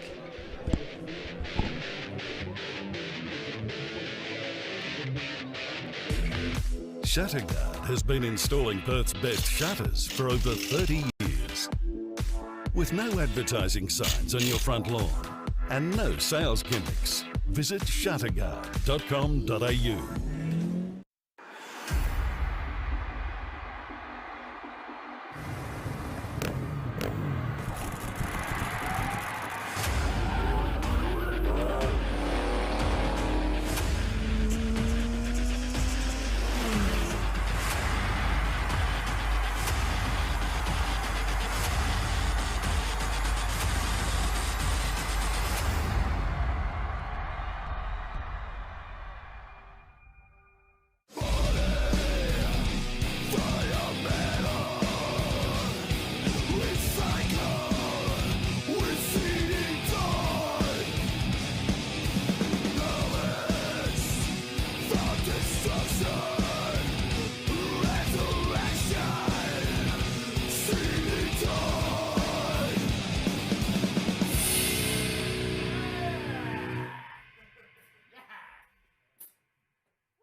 Welcome back to Steel Blue Oval in Bassendean. Bright sunshine now and allows the youngsters. That's an impressive cartwheel from that young person, and lovely scenes in the WAFL, the local footy, and a chance for the kids to get out and have a bit of a kick. Literally, as one of those young men there just delivers one downstairs, but downstairs rather on the ground. So let's have a look at that. Fantastic size crowd. Majority of them will be Swan District supporters, with their team a little bit of work to do. 4-2-26, they trail West Perth 8-6-54. Matt Chechen's in commentary this afternoon. Luke Worthington's just ducked out for his halftime break. But if we have a look at the ice cream stall, we might actually be able to see Luke Worthington pushing aside those children on the outer side of the ground, trying to get there for halftime, spending all his pay. Joey soft serve ice cream, there's a cheap plug for you. But CD Dodd Scrap Metal Recyclers, here's some of the action. And that man that just kicked around the corner, Jesse Turner, is providing a lone hand at the moment as far as disposals for Swan Districts. Has 17 touches.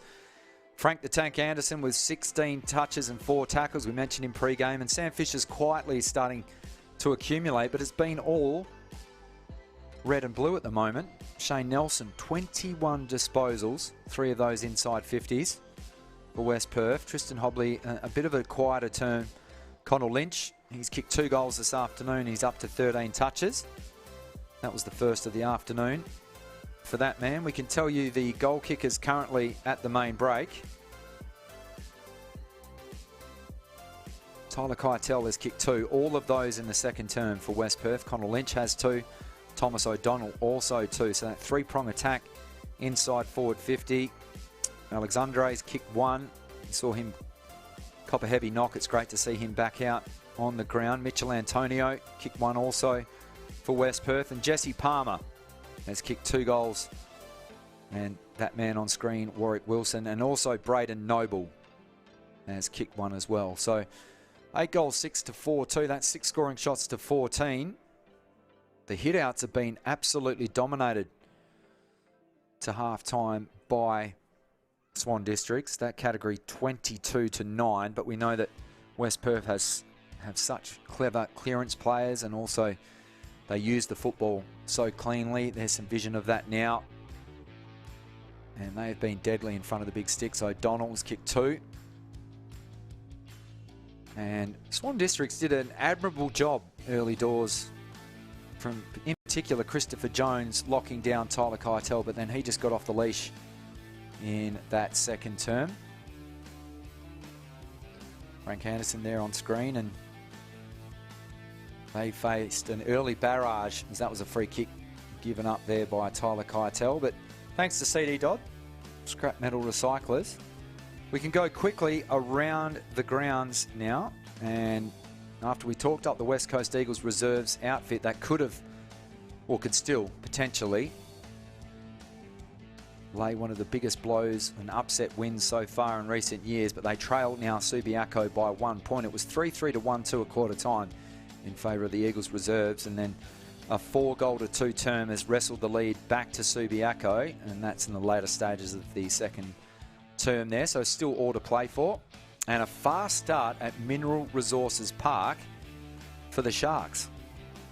Taking a bite out of the Demons early, 3-2-20 to just 1 behind. So Perth, their form at home has been indifferent, to say the least. As we continue to have a look at some of these highlights, it was a high-skilled game. This was Antonio, a bit of fortune, and savvy veteran can just wheel away and kick what was a vital goal.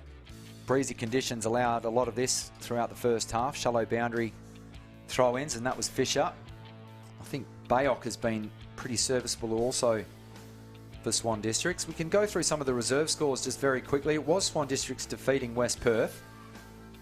Very inaccurate game from Swan Districts, but luckily for them, they get the job done. 6-18-54 to 6-4-40, so that margin 14 points. Perth with a resounding win in the reserves at Mineral Resources Park, 13-7 to 4-4-28. So we'll keep you abreast of all the scores around the Optus WAFL round 11 as we go throughout the afternoon. But we've arrived at half-time here.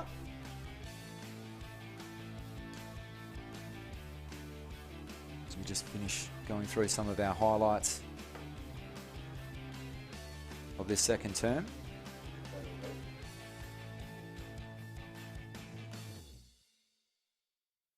So as the players are getting addressed by their coaches in the dressing rooms, with the help of Optus, let's take a look at AFL Premiership player Will Schofield's return to the WAFL. He's been pinch hitting in the ruck, but it all starts with yes.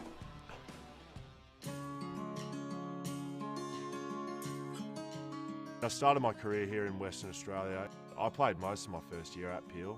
It was kind of a good transition between junior footy for me and then AFL. It was that middle ground where I sort of grew up a little bit, and it was why I was keen on coming back here. I really felt like that did have a lot to do with me developing not only as a footballer but as a man. So Hawthorn have done it. Probably took a long time to get over 2015. When you make a grand final, you think it's the best thing ever, and then when you lose it, you realise it actually could be the worst day of your life. 2015 was just a horrible day. It took almost 3 years to get back there. 2018 was life-defining for me. My best mate was killed in a bike accident. After round 1, went to the funeral in Victoria. Pretty much considered not coming back to AFL. I had my first child in June of that year, so that was a real wake-up call for me, and it was great. Fatherhood, changed me a lot.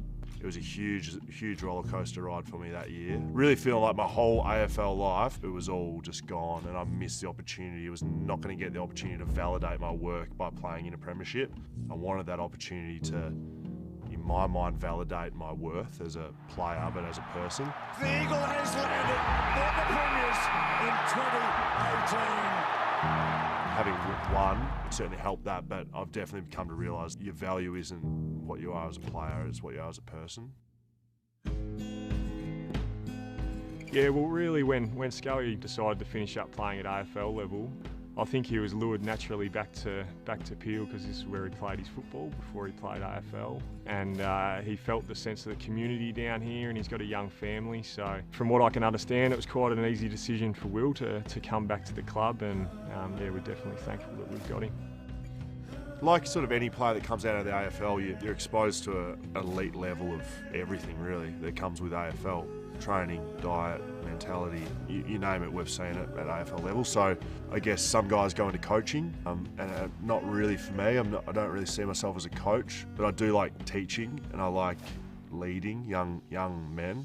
I know he's really optimistic about the young talent that's coming through here at the club, so it's been great for him to run our Emerging Leaders program with our Colts and our senior emerging leaders. There's no doubt that he'll help those guys develop. I do it fortnightly. We work through everything I've learned as an AFL footballer. So it's a little bit of a masterclass for them on leadership, but really it's about being a better man and leading better as a person, understanding yourself, and giving you a platform to succeed. If the guys go out and get drafted, I'd be proud, but it'd be awesome to see. But if they come out and they've learned something and they're able to be a better person outside the footy club, well, I've probably played my role.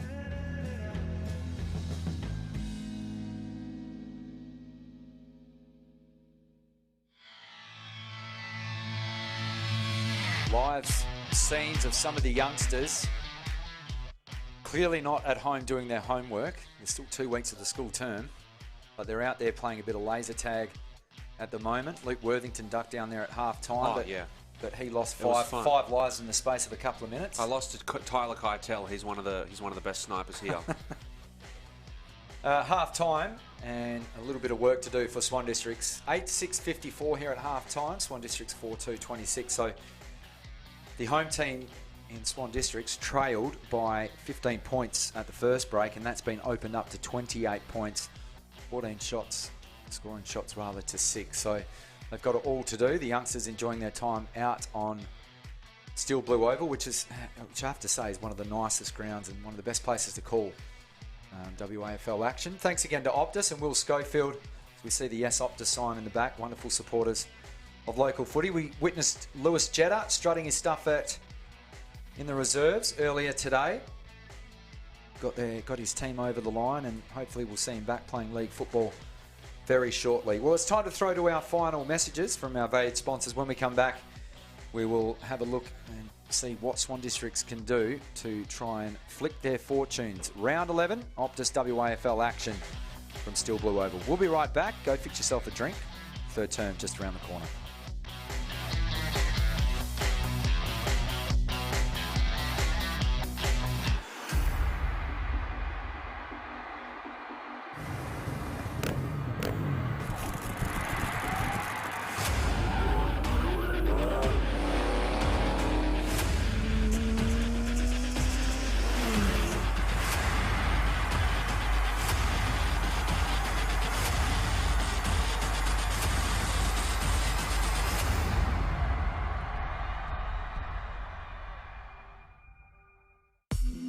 Shatterguard has been installing Perth's best shutters for over 30 years.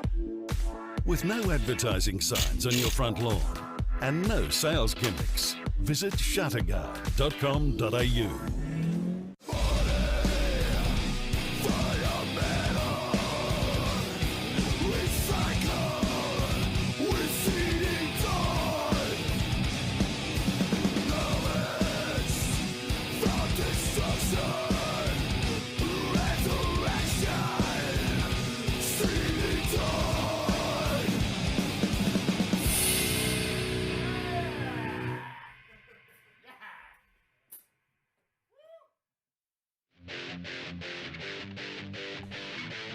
Matt Chechens and Luke Worthington welcome you back to Still Blue Oval. Both teams still currently in the change rooms at the moment at Still Blue Oval. It is round 11 of the Optus WAFL season. Luke, are we sticking with our tip with the home team?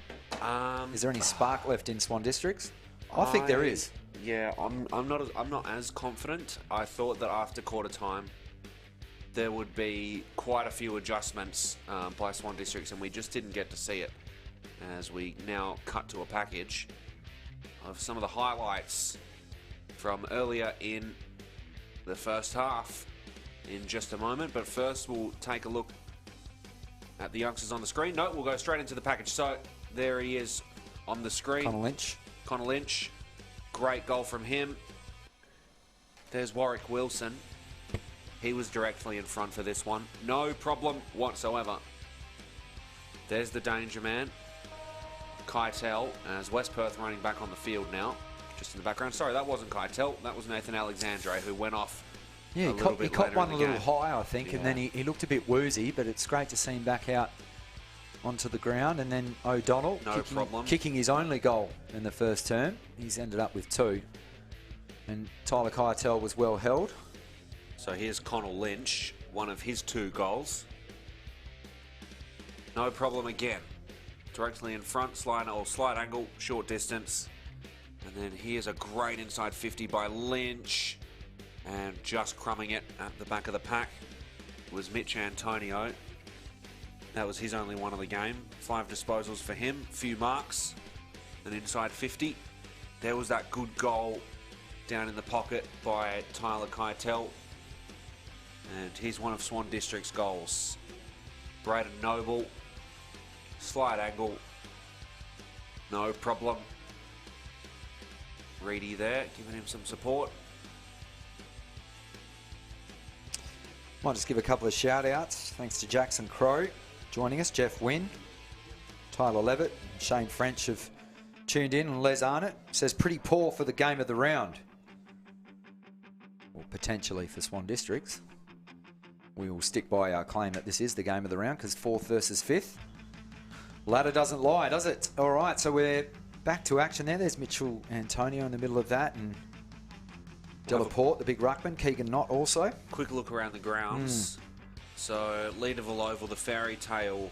Yeah, we did mention that before. Unfortunately over, yeah. Yeah, you were queuing up at the Mr. Whippy van on the outer side of the ground. I heard about that. I had the intel come straight through to my phone, so be careful next time. And then, did you go to Mineral Resources Park? Of course we did. Yeah, there we go. Yeah. So you were all good while I was getting some food, no problem. But Perth have kicked their first goal, so they were trailing by 20-odd points, and they're now up to 1-1, trailing. Subiaco have opened up that 1-point lead now by 7 points, which is their biggest lead of the afternoon. Let's have a look at Luke Shuey's numbers. He's wearing number 65 today in the waffle. Okay. Love that. We'll just see as we can get it up here. No, not quite. And he is... Mark Hutchings playing in that game also for West. So Shuey has 13 disposals, I assume in limited minutes. Yep. 5 kicks, 3 handballs. No, 5 kicks, 3 marks, 8 handballs, and 2 tackles. Hasn't kicked a goal yet. So there's some big names in that game. I mean, Ainsworth, Witherden is a hand. O'Neill, Jared Brander, Williams. He was written off by a few Archie, supporters. He's from the Geelong Barney. Football Factory, Brander. Yeah. Good to have a 6'5", 6'6" wingman on the team. I thought he's been pretty good at AFL level. To be honest, there's quite a few semi-regular-ish Eagles in this, Bailey in this Williams lineup. also, I think maybe they'd get a jump on Subiaco with some of those names, but maybe it tails off towards the end of the list. Yeah, it's tough when you're having to recycle players and different lineups. Whereas Swan Districts, just doing our notes before this game, they've only used 28 players, which is a league low. So not only are they getting consistency from league, reserves and Colts, chance for the Rodriguez Shield, first one since 1980 this year, is the fact that they've got a bit of continuity in their lineup as we see them tight-knit bunch of players. I think Fisher needs to start getting more busy. Frank Anderson's been pretty serviceable. Bayok's been good. And of course, Jesse Turner, who's racking up the disposals at the moment. Palmer's been good in limited spurts of the game. He's kicked 2 goals. And that man on screen has been pretty serviceable on Keitel, particularly in the first term. I know Keitel got off the leash, but Chris Jones has been pretty good. So it's a big term for them, led by Tony Knott. So players just making their way back onto the ground. So West Perth, I'm not going to say injury hit, but with Blake Wilhelm down, one of the best backline players in the competition, out with a thigh injury, they've lost the services of Connor West, and congratulations to him for getting picked up in the AFL mid-year draft. But if they do make the finals, I believe they'll have access to him again. So he's had an outstanding season. It's great to see our local players getting drafted. It's almost set for the start of this second half. Matt Chechens and Luke Worthington, it's been wonderful to have your company throughout the afternoon. Thanks to Front Row Screens. They have been brilliant across a lot of different platforms, a lot of different sports here in WA, and providing LED screens. I know they bailed out the Perth Demons, who had scoreboard issues. The giant screen down there at Mineral Resources Park. I did ask Matt Williamson if I could roll it back to my house to play a bit of FIFA 21, but I was knocked back. Apparently Mario Kart's the only game allowed on the big screen. We are ready to go. Galt will get the first hit out convincingly. Anderson, can he lift his side off the floor? Kicks inside 50. Flying high with Cipro. Here's Noble. Lost his feet and lost the footy. Hand pass swept out by Reedy. So they get 2 inside 50s. Noble back with a flight. No mark is paid. Cipro. He's corralled. Gang tackled. Is that prior opportunity? No. Curtis Snadden, number 2. Jordan Fry in the 7 and 23. Keegan Titterton have done a pretty good job this afternoon. Our umpires. Shout out to the Ruben Garlett and Chad Smith. Rarely do the goal umpires get any shout outs, but I'll look after them. Cipro has the handcuffs put on him by Moulton. Hacked off the deck. Only as far as not. Great vision. Fed it off to Turner. From 55, loads up with a left boot towards the kickoff line. Great body work. Clever mark as well. Warwick Wilson, but how good was that? Not, first of all, to find Turner from 55 metres, and Turner gives it off to that man on screen who kicks his second goal, Warwick Wilson. 1 in the first term and gets his second early stages of the third term. He's up to 5 goals. He came in on the season, 2021 Optus WAFL season. Let's have a look at this. Just bang onto the left peg. Giving Moulton no chance, and that was just what the doctor ordered for Swan Districts. He's almost doubled his season tally in the space of 1 game. Thanks again to Champion Auto Glass. That's championautoglass.com.au for all your windscreen repairs and replacements. We're back into the middle. It would be very interesting if the Black Ducks can string together another goal here. They haven't kicked back-to-back goals yet this afternoon. So Galt going up for it. Tap goes down. Kick forward by Fisher. Bayok's running onto it in space. And a hard tackle by Nelson. Ball in a pack now. Bayok answers well done, right Bayok. back with a big tackle straight away. Umpire going to take it in. That's what you love to see from younger players. They get rolled themselves in a tackle, and rather in self-pity, lay on the deck, he responds by getting up and crunching an opponent. Good view of the hill there. Turner kicks it almost inside 50, takes a bounce. That was almost like the Gatting ball from Warren. Now running it forward, West Perth. Kick goes far up the far wing.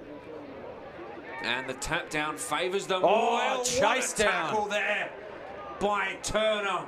And now Swan Districts with a jump on the footy. The ball trickles to the safety of the boundary for West Perth. If his teammates need an example of how to chase, there it is.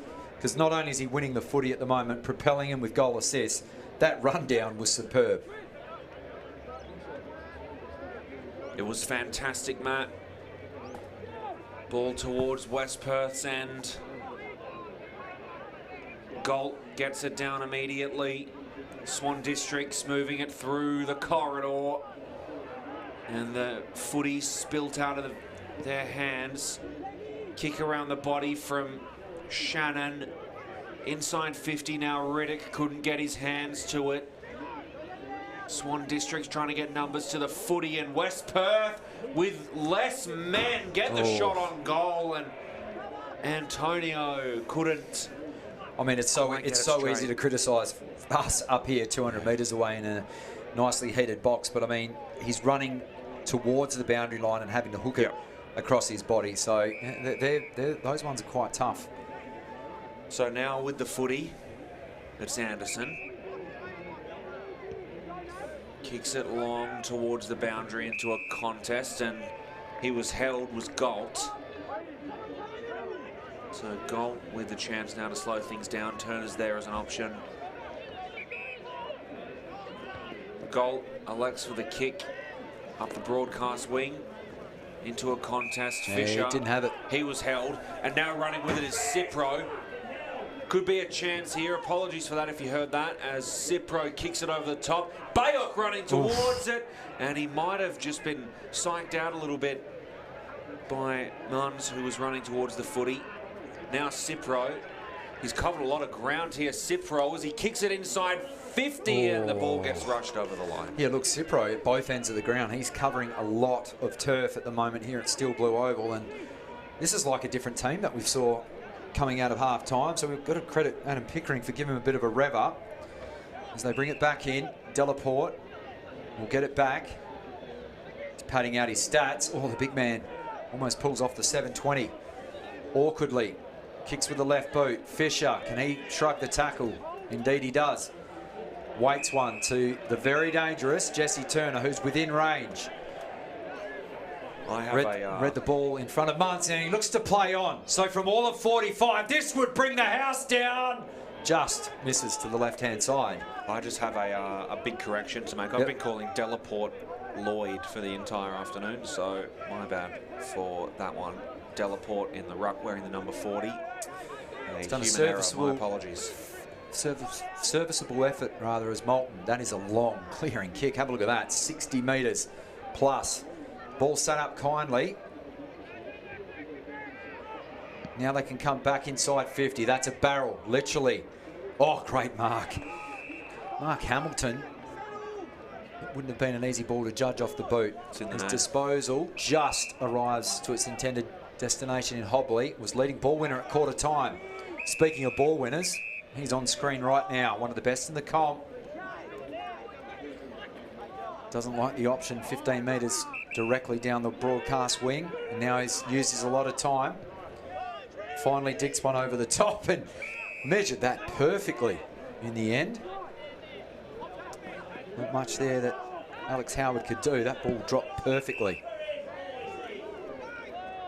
So the slow style for West Perth to a one-on-one. Delaporte just gets pushed out. Galt. Galt's got two options in the corridor. Turner's one of them, Anderson's the other. Instead he goes to the third option. Beck. Across his goal face. Moving it on now is Jones. Jones left the ball in the air for a long time. Good composure shown on the far side by Knott. Now a chance for Swan Districts. Both teams almost surgically like sort of trying to pinpoint their way through. This is Aidan Clark.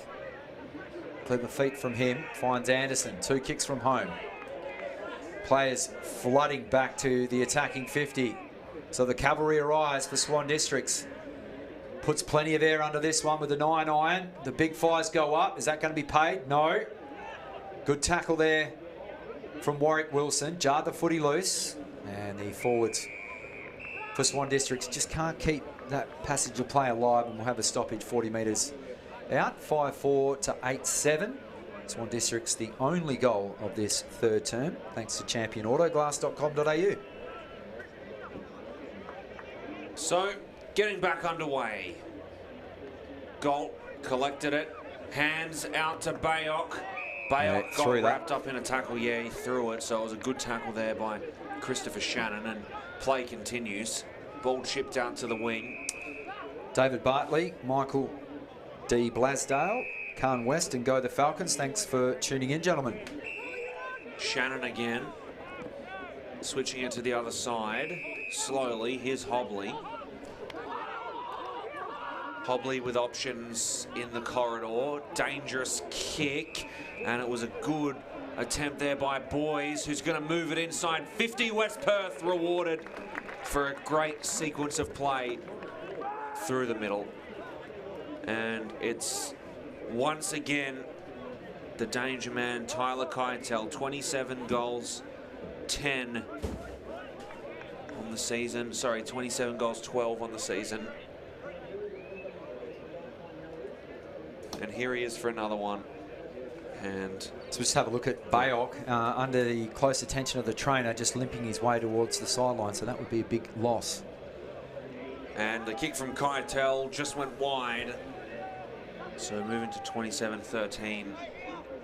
He's looking rather dejected too. 2 goals, 3 on the afternoon for Keitel. Well, William Reedy has come on for him. Let's hope Bayok's okay, because he's been one of the better performers through 2 and a bit terms for Swan Districts. So Beck with the footy, bombs it into a contest. Goal, really good. That's a muscle. Well, that's 7 marks to the big ruckman at the moment. And we know how versatile he is, and that's why he was the WA State ruckman earlier this year with brilliant bodywork like that. So Reedy coming on in replacement of Bayok. Strong pair of hands overhead. Literally just stepped off the interchange. Handball went over the top where it found Beck. Good smother there. And Black moved it out of there, and West Perth getting a good jump here. Lynch kicked it to the far side where it's taken in by Antonio. He's got acres, hasn't he? A lot of space. Elected to move it in and kick it to Lynch in the corridor, who stabs one forward. And now switching it back to the near wing. Oh, well done. And it was into a dangerous area with Galt right there. So Galt taking his 9th mark of the day. Reedy gets the handball out of a good tackle by Pecoraro. Now Reedy again. Had an impact after coming off the bench. Galt with a man on here. Gets the hands out to Reedy. He's going to have to move it quickly. Handball went over the top where it found Bright. He kicks it inside 50. Ball gets smothered to ground by Munns. West Perth trying to move it out of there through Moulton. Well done, Munns. Saved a certain goal there. Swinging his left arm firmly through the footy and affects the turnover. So here come West Perth. Ball in the hands of Alexandre. Goes further down the line. West Perth could be out. Fisher trying to corral his opponent. Now that could be in the back. It is. It was either high or in the back. You could take whichever option you wanted. It was in the back in the end. So this is the kick that's letting them down. And right on cue, it's to the feet of Lynch where he doesn't want it. Sweeps the hand pass over the top. They link up well now. Out of sight of the ground. That's better build up. Not. That could be 50. Could be the 3rd 50-metre penalty for Swan Districts. That was lucky because Knott had already taken them, Keegan Knott had already taken the mark and got shoved to the floor. So the diminutive half forward, how good has he been? I remember calling him a few years ago out at Northam. This will take his best effort. This could be another goal of the year contender. As he starts his run up, elects to just pop it into the pocket. And Riddick, is he in the field of play? Yes, he is. So he knew what he was doing the whole time. So Riddick looks to play on, kicks around the body. Truly. Oh, Rudy, sensational work. Let's tip our cap at Keegan Knott, who went back. He pointed at the big sticks. And then the awareness of Riddick to just lead, and he was literally hemmed in the pocket, waited no time, wheeled around, and swung it through the big sticks, and that would have to take the wind out of Swan District sails. Big goal there from Riddick. A lot of confidence to play on from that position. Really enjoyed that one. Kicked 3 goals in that round 6 game earlier in the year, was the difference in the end on the scoreboard. And he's kicked his first there, and that was superb. But how good was Keegan Knott? Just looking, and the boundary umpire was right on the scene too. So that was, I'm not going to steal a line from the great man, but that was inch perfect, shall we say. As Fisher takes a deep breath in the middle of the ground, he needs to get going. And just like that, the margins ballooned back out. 62 plays 34, 14 minutes played on the Champion Auto Glass scoreboard. Galt got the tap down for Fisher, and he's wrapped up in a solid tackle. No prior opportunity. Boys was the one who got in there. We'll be right back where we started from. You know, they restricted Fisher, who's such a prolific ball winner, to just 16 touches in that round 6 win, and they've really clamped down on him this afternoon. Ball spills back into the corridor. West Perth have a few numbers, and look at them here converging in on the footy. Moulton was in there. You have a look at that. Riggio was the only player in a black and white jumper that wanted to put a body on there, and there was 4 or 5 circling the ball, almost like an aeroplane wanting to land at Heathrow. Yep. They didn't want any part of what was happening at ground level. Not a good scene for Swan Districts there. That'll be brought up on some tape, I'm sure. As trying to move it out of there was Delaporte. Oh, that's dangerous. And yeah, big. Yeah. You know, 10, 15 years ago, players would get a pat on the back for that, but now it's a free kick against, and we don't want lower leg injuries. But how good's this man been, and the team that's trailing at the moment, Corey Galt? Yeah, possible 3 votes for the Sandover today. Galt, as he gets moved inside 50. Swan Districts again just under some heavy tackling pressure from West Perth. As we look at the tackle count, 33 to 31, and you look at the disposal numbers, 191 to 157. So a lot more of the footy, and they're still leading by 2 tackles. Really good on and off the ball this afternoon in an all-around solid display. Ball goes into the umpire's hands one more time. Breeze has slowed down a little bit. We got 3 flags moving in 3 different directions over the other side of the ground, so swirling around slightly. It's going to be brought in one more time. Disposal leaders for the afternoon, Shane Nelson, we've said his name a lot today, 21 disposals. Jesse Turner on the other side, obviously, has been everywhere with 17. Trying to move it out of there was Anderson, and running across the boundary, West Perth. Here's the tale of the game right now for you, Luke. This number, 28 to 25 inside 50. So West Perth have only been inside 3 more times, but they've just been cleaner with the ball, made better decisions, and to have 17 scoring shots to 9, almost doubled, and only 3 more forward 50 entries. There it is right there. It's that delivery from the midfield. Cipro trying to make a kick around the body. West Perth looking good here as they move it out of there. Nelson got it over the top where it was taken by Murray. West Perth player got dumped behind the ball by Riggio. Was it Moulton? Oh, he might be going into the book for that one. We'll wait and see. So now the handball goes right back on the far wing. They're going to move it into the corridor. It wasn't Moulton because he's standing right there and has the footy in his hands. Moulton moving it around Turner. Left foot kick goes inside 50 and running onto the footy. And trying to collect it is Lynch. Lynch by the boundary. Kicks it around the body. Didn't quite get all of it that he needed. Noble with it now. Chipping it up the wing. Swan Districts. Oh, that's a shocking handball. And no, it wasn't what he wanted there as they move it through the corridor. Here's Jesse Turner. His 18th disposal of the afternoon as he pushes it in the direction of Palmer. Palmer gets wrapped up in a tackle. West Perth with numbers on the footy, but it's going to be holding the ball. And Swan District's woes this afternoon continue. Matthew Lloyd wearing the number 47 jersey, not the number 40 jersey. Apologies for about 60 minutes of this broadcast where I made that mistake. Tyson Moulton in the middle. Overhead mark near Cipro. Moulton. This is how they control tempo now with a decent lead. Still not match winning at this stage, but when you can burn off valuable clock like this at the moment and make Swan Districts have to chase, it's hard to tackle something that you're not allowed to when the ball's being continuously kick marked. Good hands by Boys moves it out to the wing where it's taken in by Black. That's a rare play on from West Perth too. Black moves it to Pegararo. Errant kick goes into the hands of Tony Knott. Not to Galt. So you have a look at West Perth there. They control possession, but then they give away the kick there. But if you're going to give away a kick, I presume that inside forward 50 is probably the spot that you want to do it in. He's up to 9 marks at the moment, along with Connell Lynch. High kick goes down into a pack, and good hands there by Noah Pegararo. He's going to kick it into the corridor, and there's a lot of space now. Umpire calls play on. Gordonen. Kick goes inside 50 to a even contest. Now here's Riddick with the footy.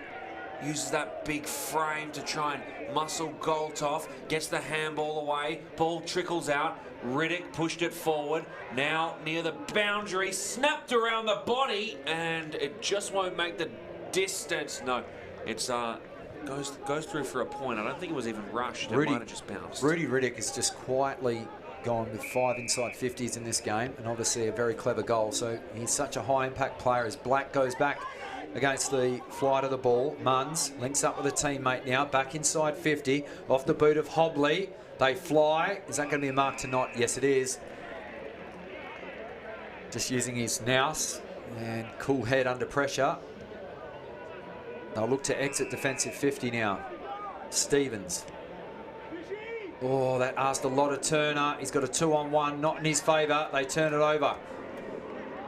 Hand pass comes back to West Perth. Interesting looking kick. They butcher it this time. That's been rare for West Perth. Kick comes laterally out to Waite. Waite's got an option in Fisher. He won't mark, but he gets a kind bounce. Can get onto his left boot. Favoured. Maybe down the ground with that one. Was that a push? No, said the umpire. 2-on-1. Well done, Moulton. Antonio. Now he's got an option on the paint of 50 in the middle of the ground, but elects to go to right half forward. Cannot keep that ball alive. So just having a look at Keitel, who's actually been held in the goal square, so they're not looking at that. Still being held. Arm around him by Knott. And there it is. There is the hold. So I could have given that 3 times. Not going to rag on the umpires, but was looking closely at what Keitel was going to offer. He was held by the arm, by the jumper, and then around the waist. So the holding trifecta of sorts. But not. What else can you do to the league's best forward? Kick 2 in the second. This would be a mere formality for a man of his skill to kick his 29th goal of the Optus 2021 season, and obliges. Just like that, the biggest lead of the afternoon. They've hit double digits as far as goals, 10-9 to 5-4. Champion Autoglass scoreboard. Head to championautoglass.com.au. Also, if you're in the scrap metal game and you need services, go and see CD Dodd, Scrap Metal Recyclers. Thanks for their wonderful support. And front row screens, obviously. So you can sense a little bit of deflation around the ground. Definitely not from the coaching box, literally to my right shoulder. In the West Perth coaching box, they'll be happy. As we're into red time of this third term, Matt Chechens and Luke Worthington bringing you all the action from Steel Blue Oval. We're back to regular fixturing next week. No more split rounds. Wonder who we have. While we wait for this bounce back in the middle of the ground, maybe Luke Worthington can update us shortly on what's happening around the grounds. 2 other games being played currently. Noble, they moved onto the ball. Good composure from Waite, but they fumble at the back. Riggio there. There's Waite again.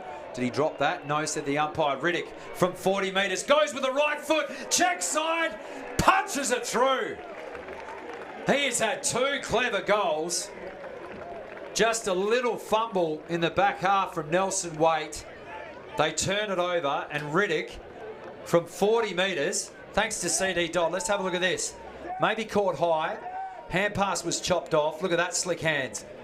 And then from all of 40 metres, Rudy goes bang with a check side. His second goal.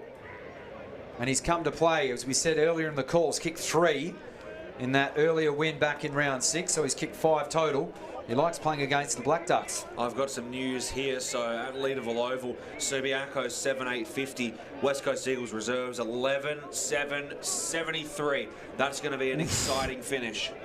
And they turned it back around, the West Coast Eagles. And like I said, a lot of AFL regulars in that lineup, and then a bit of a drop off towards the end of the list. So maybe the big guys are stepping up, saving their minutes for the end of the game. Back in the middle, West Perth looking to increase this big lead at the moment. Mitchell Pearce propels them forward. Awkward bouncing ball. Good defensive work and body pressure there from Galt. He's been pushed back behind the ball. Results in another stoppage as Antonio scrapes his teammate off the deck. And Nathan Murray. Riggio did well in the telephone booth there. They swing it wide. Turner, a rare miscue from him, out of bounds on the full. Another chance for West Perth to reload. 24 and a half have played. And apart from probably halfway through the first term, this game has been dominated by the team from the Joondalup area. Keitel almost stepped around, couldn't close him in time. We're backing him in from here. He's had one-sider from here in the first term, and he kicked it almost like a plastic bag. The ball didn't really spin on end as it would have liked, but this will be for goal number 31 on the season. He's going for the barrel. Have a look at that. Won't have the distance. Drops kindly into the arms of the big man in Chris Jones, who's had a pretty serviceable game and a chance for Swan Districts to clear. So Jones holding it in at fullback. It was a good mark there. Strong pair of hands. He's going to kick it out to left half back. Reedy trying to run onto it. West Perth players converging in on the pack, and it'll trickle out of bounds. So West Perth really, really sticking it to this Swan Districts team today. And that should be good enough to simply move them up the ladder. Yeah, it will be. So, oh, no, not quite. So both teams will stay in 4th and 5th position based on percentage, but they will be tied on 20 points after this one. And that is going to do it for this quarter. A shorter quarter than the others. We'll be back shortly for the 3/4 time break to provide an update around the grounds, give you a few statistics with Matt Chechens. We'll be back soon.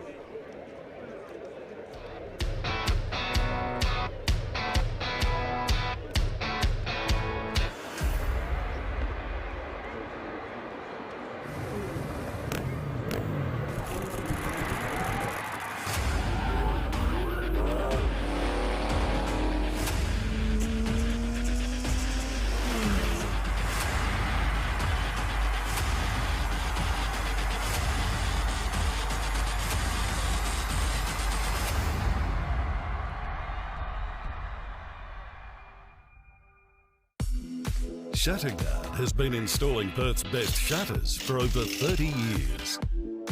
With no advertising signs on your front lawn and no sales gimmicks, visit shutterguard.com.au.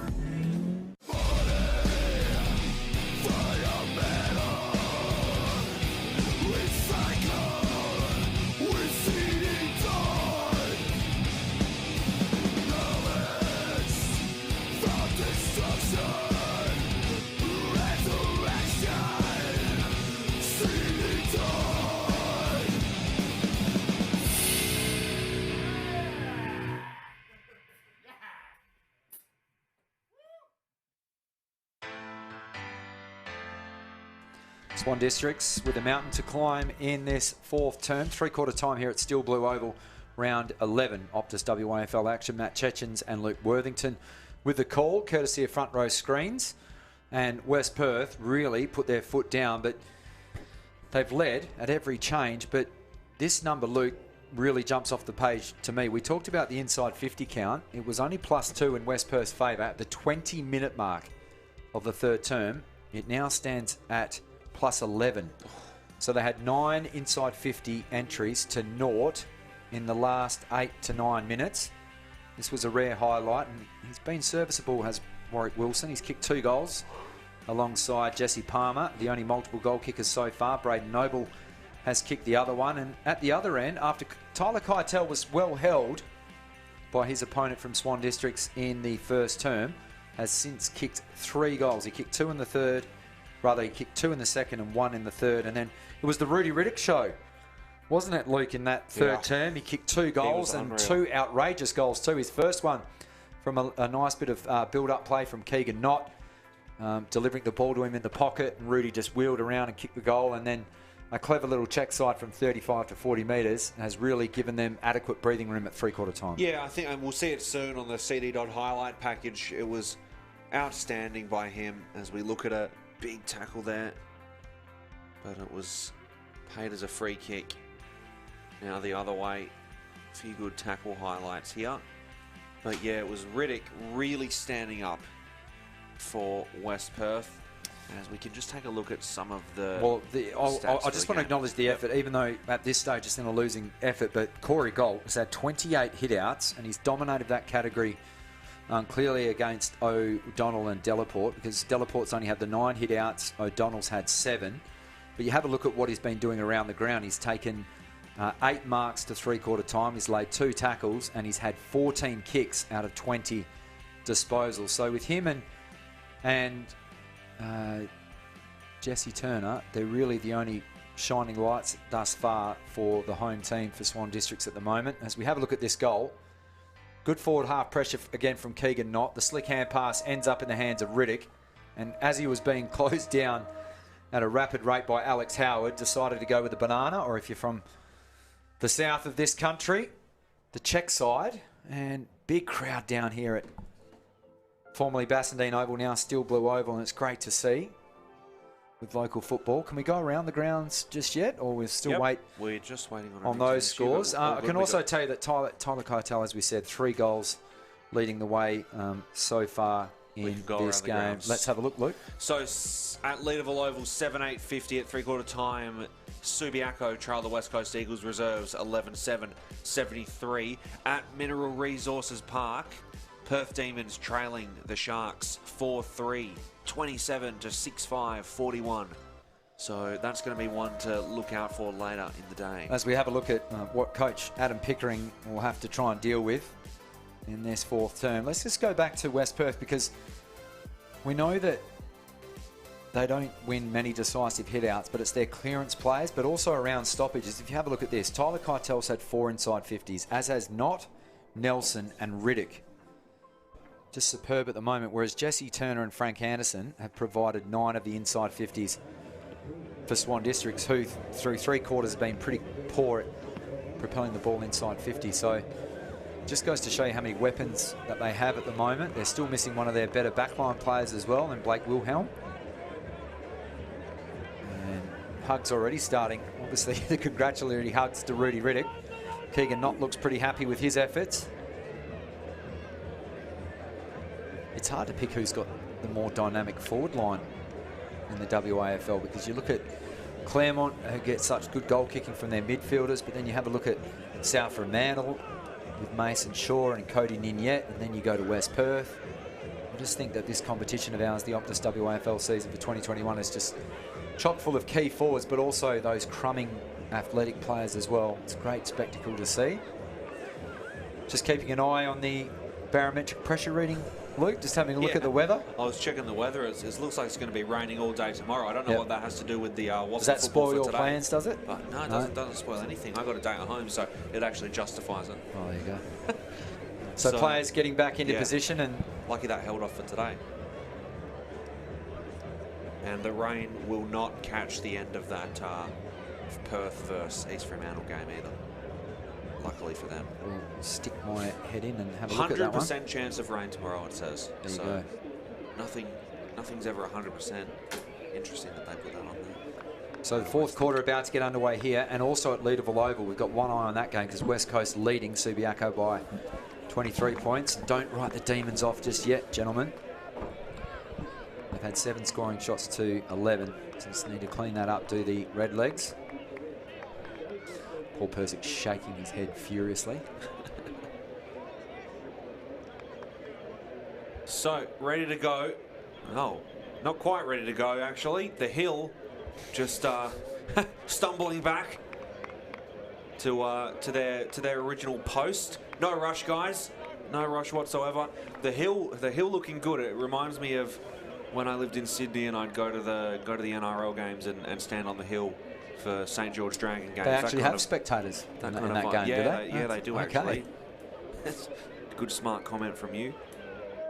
So what I mean, Swan Districts, they might be out of this one, but they've got to find a way to get some momentum because they take on Subiaco, who might be reeling from their own loss next week at Leaderville Oval, whereas...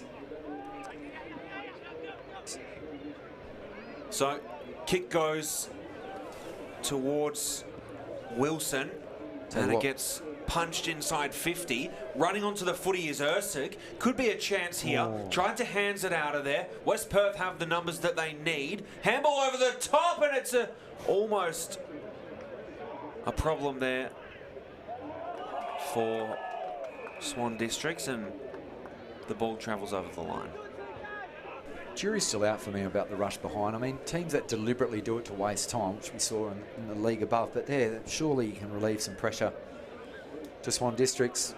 Before my mic cut out before, I was just about to say that West Perth go to Claremont, rather host Claremont next week. So remember that game? Yeah, the action's coming thick and fast at the moment for both teams, but Swan Districts will need to get some momentum heading into in a crunch game against Subiaco, because as we move forward, as we know, it's the top 5 now, not a top 4 from last year because of the back to usual business. But, you know, these kind of games are going to be crucial come the wash up the final part of the season. Ball goes to ground. West Perth trying to boot it forward. Moulton nearly wrapped him up.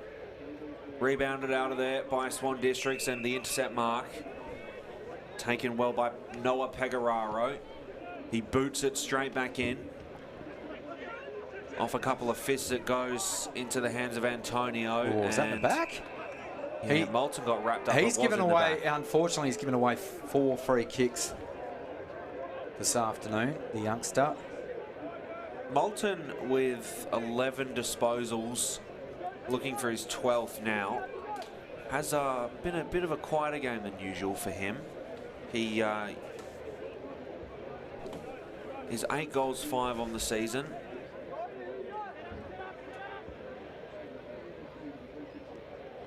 Has a good average disposals.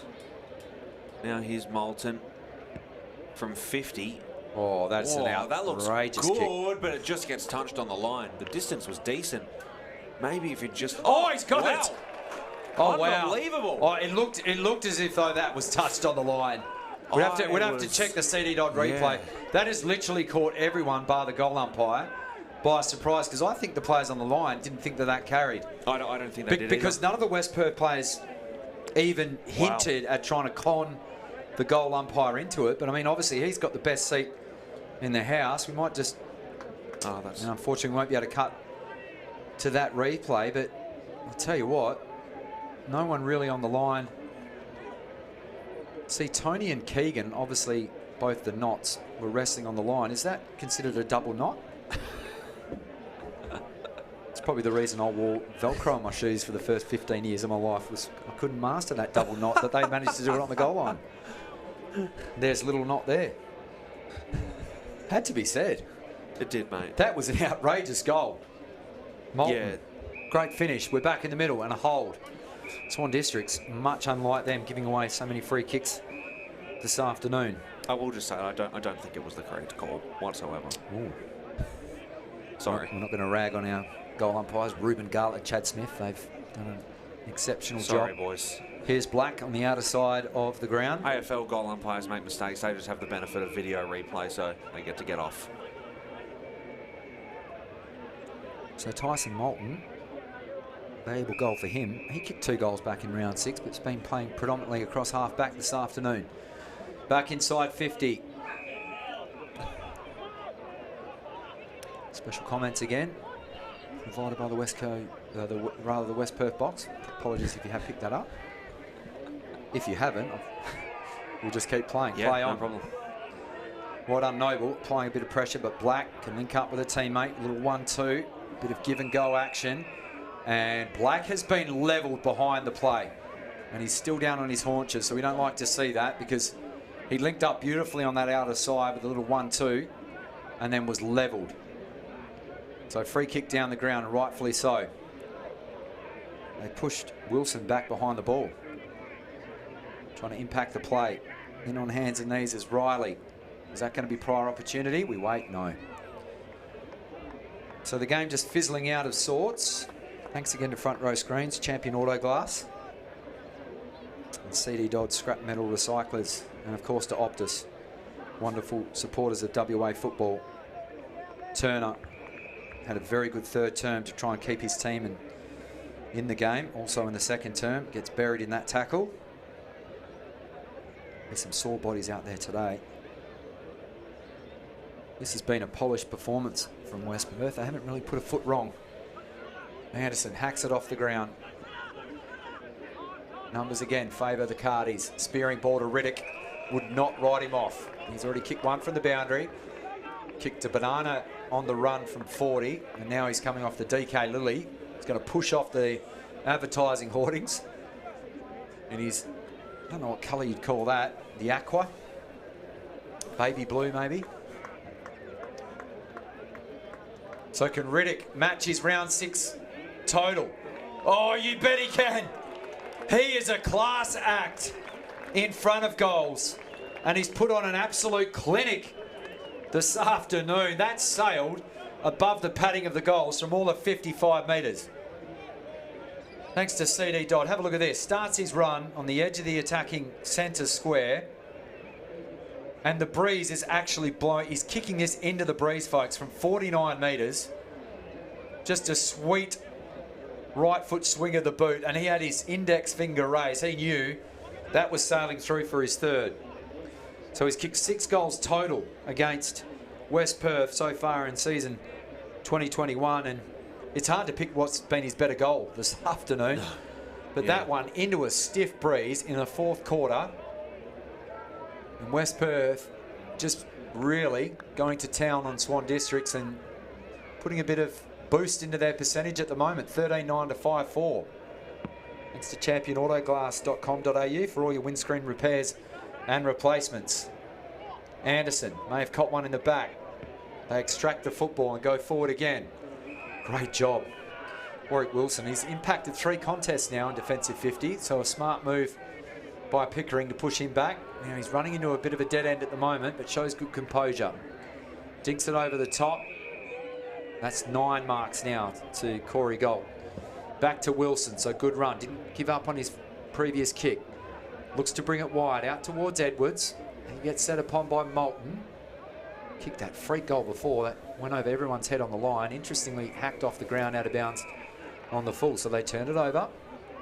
Moulton, it's fair to say, is too far out to score now.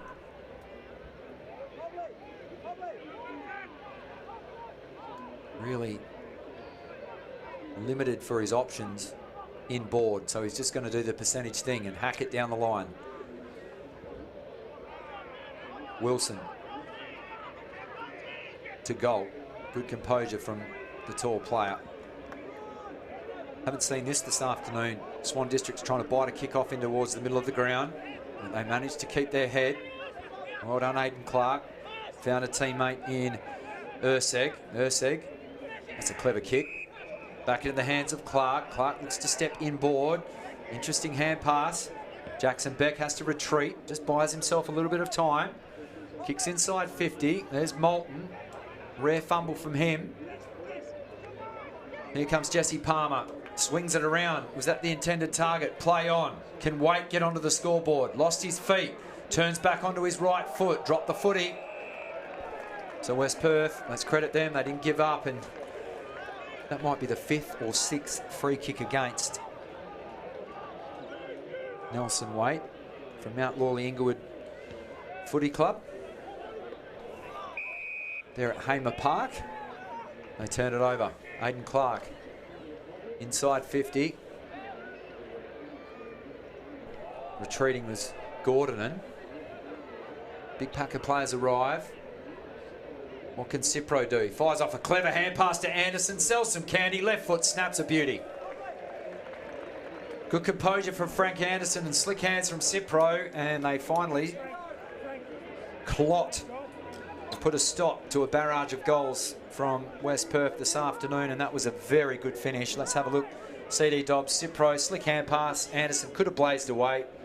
Elects to go back onto his left boot and gets a little reward for his efforts today. He's been a prolific ball winner throughout the season and a tackling machine. He's my smoky for the Sandover at this stage of the season. Just a lead of Oval. Subiaco pull back to within 10 points, 74-64. The West Coast Eagles reserves lead.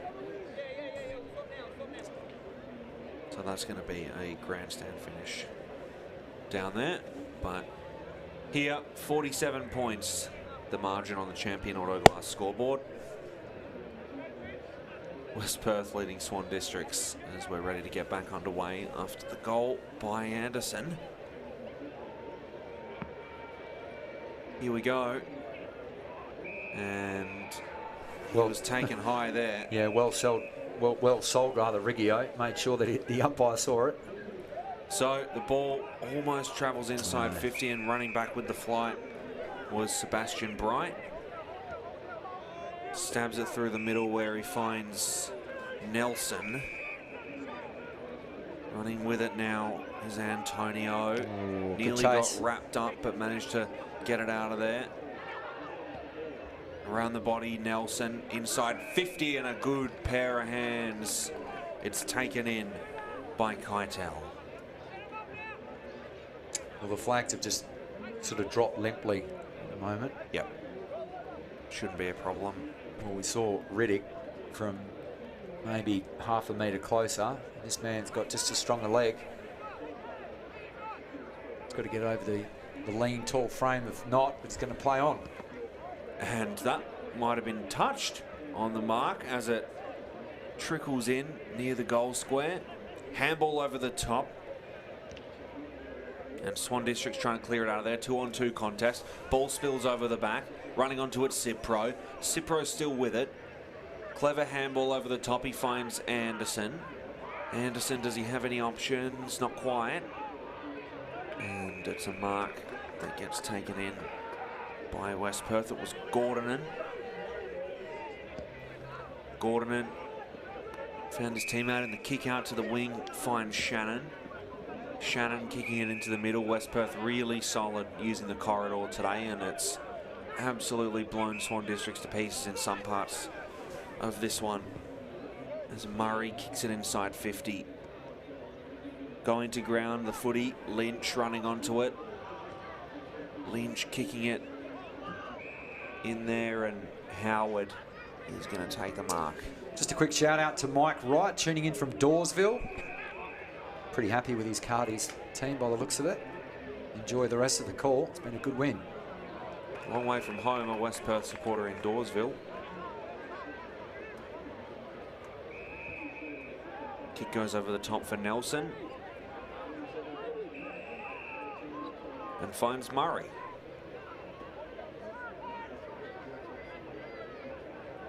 Murray holding on to it. Kicked up the wing. Take it in nicely by Nathan Alexandre. West Perth slowing things down significantly. They tried to move it just into the corridor. Couldn't quite do it. Clark moved it out of there. Now the ball goes back for Cipro. Over the top, it's taken in by Turner. Almost. He's pressured heavily by Hobley. And now Turner wrapping up Keegan Knott. May have had the slight rub of the green, West Perth, so I think that was a good decision in the end throughout the afternoon. Ball goes over the top of the contest, spills back. Moving it out of there, Pegararo. Taken in by Lynch. Kick through the middle, finds Munns. Munns slowing things down with the footy in the corridor. moving it out to the far wing. Overhead from Lynch. 6-4-40. Swan Districts, the home side, trailing West Perth 13-9, 87. And like you mentioned before, Matt, story of the game, inside 50s. They've actually moved up slightly, 43 inside 50s to 35. But it was slightly closer before Swan Districts, though, just with the 10 scoring shots to West Perth's 21. Question, does that count as an inside 50? I don't know. You've asked this before, and I don't know. Well, I signed homework. I expect it to be done, Luke. Teacher guy. We inside 50s haven't moved. Maybe someone from home that maybe has worked with Champion Data or just knows football better than us. Yeah, I Wouldn't don't. be hard. Just let us know, maybe through Facebook Yep. on the live stream. If it comes off a defensive player back inside 50, does that count as an entry? I think you'd have to pay it to somebody because if you were to add up all the inside 50s on the score sheet, it would equal the total. So I don't think that. And then what would happen? You could, if it was the first goal of the game and it was a turnover inside 50, you could have a goal without an inside 50. Good point. Which you could also have a goal without an inside 50 if the first goal was kicked Outside 50? outside of 50. If it was the whopper goal in the league above. Peter Jeffrey Elson enjoying the call of the game from my hometown, Bunbury. Welcome, Peter. And Les Arnott tuning in from Kalbarri. So here come West Perth, moving it inside, and that was a good mark taken in a contest by Beck. It was a 2-on-1 contest with Swan Districts. Used his body well. David Bartley from Geraldton. Be a bit warmer up on that part of the ground. Thanks for tuning in today. So trying to bring it in was Edwards, and he gets wrapped up nicely. Umpire will have it though on the broadcast wing. Feels like most of the footy today has been played on the far wing. We haven't really seen it this up close so much this game. Murray didn't have an opportunity.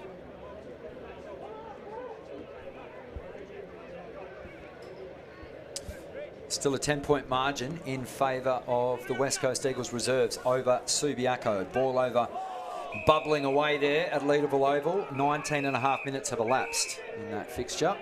Here's a bit of an issue over the top of the footy here.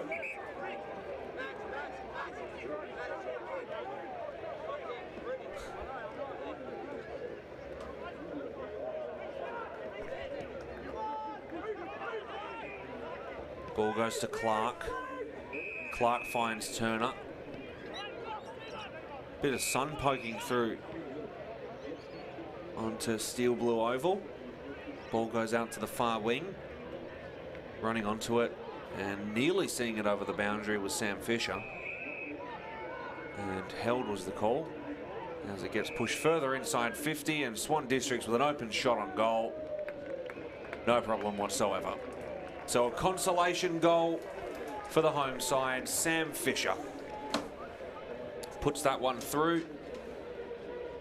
And Fisher with his 7th goal of the season.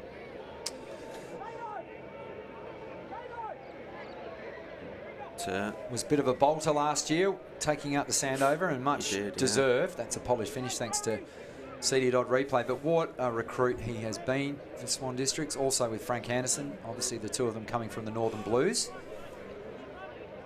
I think they used to be Frankston, if I'm not mistaken, the Frankston Blues, but I'm not 100% sure. So the ball will be teleported back to the middle of the ground. A better turn from Swan Districts, too little too late. Noble's been moved onto the ball now. It's Delaport. Picture perfect bounce again from our field umpire. Black couldn't grab the crumbs. The goal kicker Fisher back to Noble. Delaport right on his hammer. So West Perth will move to 5 and 4. building a little bit of momentum. It'll be a tough ask next week against Claremont, one of the premiership favourites. Kick to territory more than to a target here, allowing Knott to run on. As his forward half pressure, just couldn't quite stick the tackle. Warwick Wilson might have found himself a position in the back half. It's been good in this term. Delaport, rather the 42 and boys came across, couldn't take the mark. They walked the tightrope, outer side. They link up beautifully. Munns fight off the hand pass. They move it down the line. No one at home for West Perth. Urseg saves the day. Back with Urseg.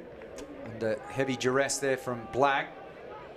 Great attempt, good work at ground level from Thomas Edwards. Wasn't paid the mark, but manages to gain some territory. Somehow they manufacture the hand pass, and they've got numbers through the middle of the ground. This could be 3 unanswered goals for Swan Districts. That's just a hit and hope. Into the forward line, Fisher. Can he kick back-to-back goals? Wheels back around, spins, composes himself, and misses. Well, his earlier attempt looked much easier than that one, and unfortunately, and in fact, he's not even going to be given the point. So there's been an infringement. Swan District's giving away a free kick. Antonio, done it at both ends of the ground. Managed to get onto the scorebook earlier in the afternoon. This is Lloyd. 20.5 minutes elapsed, final term. Tristan Hobley, outstanding ball winner and ball user in that first term, had 9 disposals. To Antonio, to Lynch, kicked 2 goals in the first term himself. Now they've got time to spread. Munns can run his measure, lowers the eyes, looks up for a teammate in Nelson, who does well. Recedes ground, but they still maintain possession with Munns. Bring it almost back to the attacking side of that outer wing. Pops it very high, no marks taken. Umpire says play on. Jones gains 50 metres down the outer wing. Well read at the back of the pack. Where's this run through the corridor been earlier in the game? Oh, fantastic smother. Black not giving up on the play. It goes to show you what a class act he is. The team's got a big lead and he still throws himself onto the bootlaces of his opponent. And now they get a chance to go further forward. That's almost play of the day for me. Yep. It doesn't result in a goal, but just that kind of effort is superb. So 2 players stopped there. They thought the ball had gone out of bounds. Swan District's just rolling the dice. They stab it to Fisher. Now there's just a one-on-one inside forward 50. That's where the ball heads. Can he gather? Jesse Palmer. No, he can't. Gets pushed off the contest. Still trying to stick with it. Met head on. Riddick. Stiff arm. A la Dustin Martin, rather. Not Damien. He was a basketballer or a cricketer. Take your pick. The big man. What's he going to choose? To awkwardly stab it towards the wing. Turner lost his feet, caught one high from Antonio. The umpire didn't think so. Clever kick to gain a bit of territory there. And Knott tries to paddle it over his head, and boundary umpire having none of it as Stevens gives him a bit of a push, but I'm sure Knott might be reminding him of the champion Autoglass scoreboard as we speak. 87 to 46, 13-9 to 7-4. Now there's a high shot. The game's been filled with this. Just quickly while we have a stoppage. At Leederville Oval, it's 74 to 70 for the West Coast Eagles reserve. So Subiaco looking to snatch their first victory away from them. And approaching 26 minutes in that game. Where have we seen this throughout the game? And maybe I know West Perth are tiring, but they haven't really looked to take the game on through the middle. They've not used the corridor like they are right now, and they're potentially being rewarded for it. There we go. So a really good sequence of play there by Swan Districts, and it was Edwards who got the mark in a good position there, and that was pretty much what we've seen from West Perth all day. That exact sequence of play. They've cut diagonally through the corridor, done everything right through the middle, limited any dangerous turnovers through there as well, and perhaps that was what Swan Districts were worried about, any high risk or dangerous turnovers. Plus 14 in the inside 50s still, and yet Swan Districts have had the run of it as far as goals this term. So the kick wasn't wasn't all he wanted. So that was similar to the goal that was kicked to the left of the screen from that man in Moulton, who was paid the goal at the other end and then saves one at the other end. Ball trickles. Was that touch? Because if it wasn't, it's a free kick. Not 100% sure there, Matt.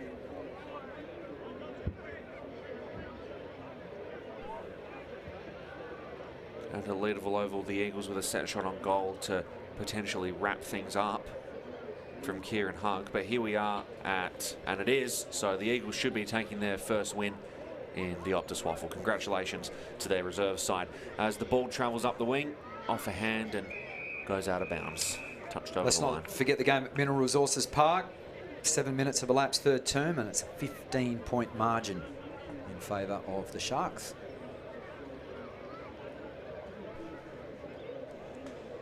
So, How good's Nelson been today? 32 touches.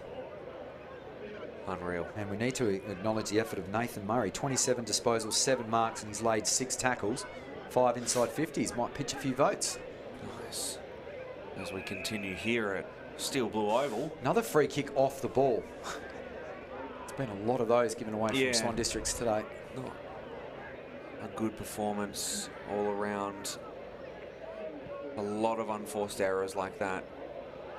A lot of choosing to play it safe instead of going for it, as West Perth have. That was clever work from Kaito. I know he's maybe got a corky around the hip there, but the momentum going forward is what Matthew Lloyd used to do in the AFL, and your momentum goes forward, you suddenly stop, and the defender runs into the back of you.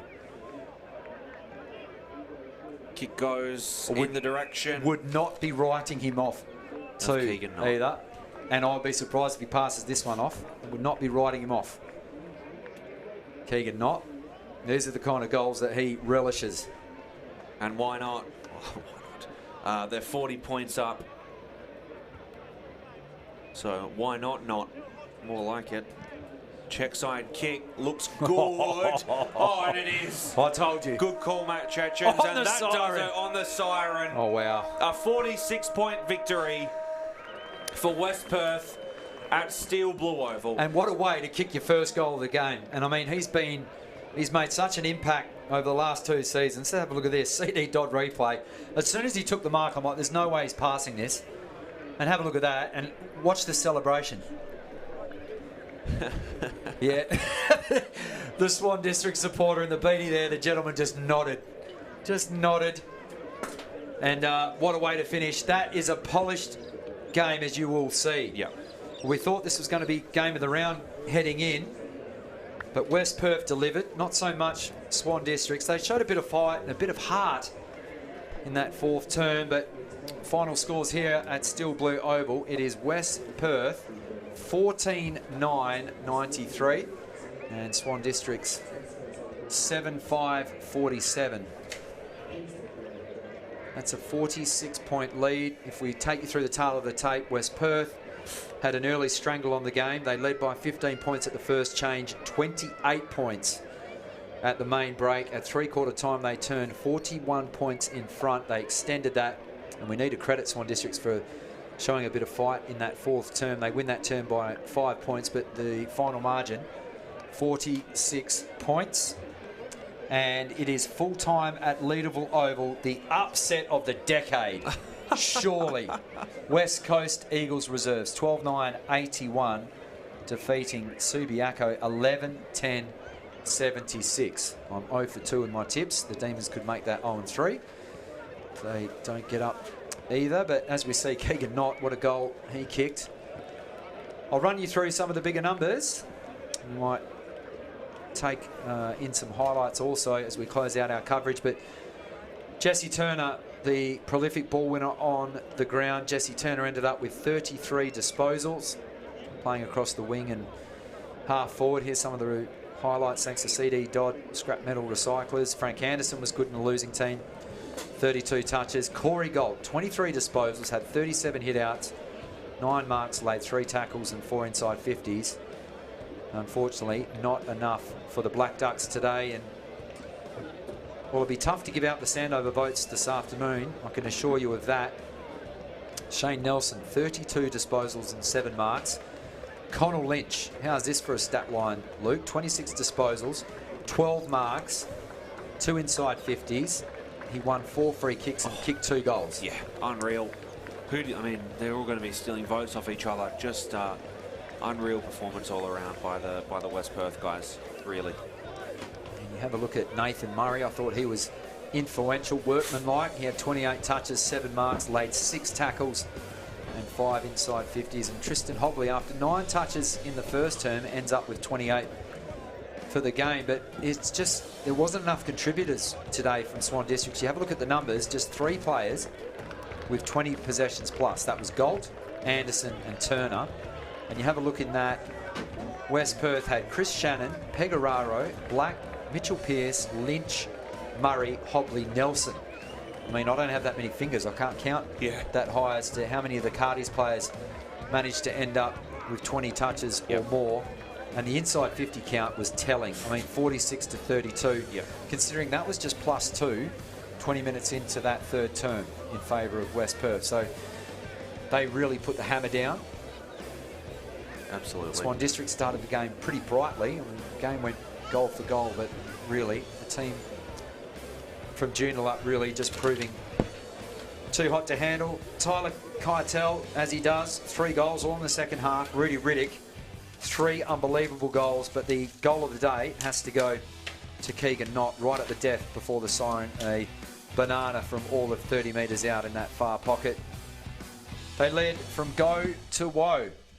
West Perth, they move now to 5-4, and a bit of soul searching now for Swan Districts, as next week they will have a tough ask. They'll look to rebound against Subiaco after they had a shock loss. So round 12 action, Saturday the 26th of June, back to a full complement of fixtures. It'll be Subi hosting Swan Districts at Leederville Oval, Peel to take on East Perth at David Gray's Arena down in Mandurah, West Perth to host Claremont up at Provident Financial Oval, and the final 210 bouncers will be South Fremantle hosting Perth at Fremantle Community Bank Oval, and East Fremantle taking on the West Coast Reserves at 2:10 p.m, who are looking to go back-to-back for the first time this season. On behalf of Matt Williamson, Paul Persick, Luke Worthington and all our team, the wonderful cameraman and the people in the truck here at Front Row Screens, hope you've enjoyed the call. This is Matt Chetson signing off. Look forward to your company next week, which will be round 12 of the Optus WAFL season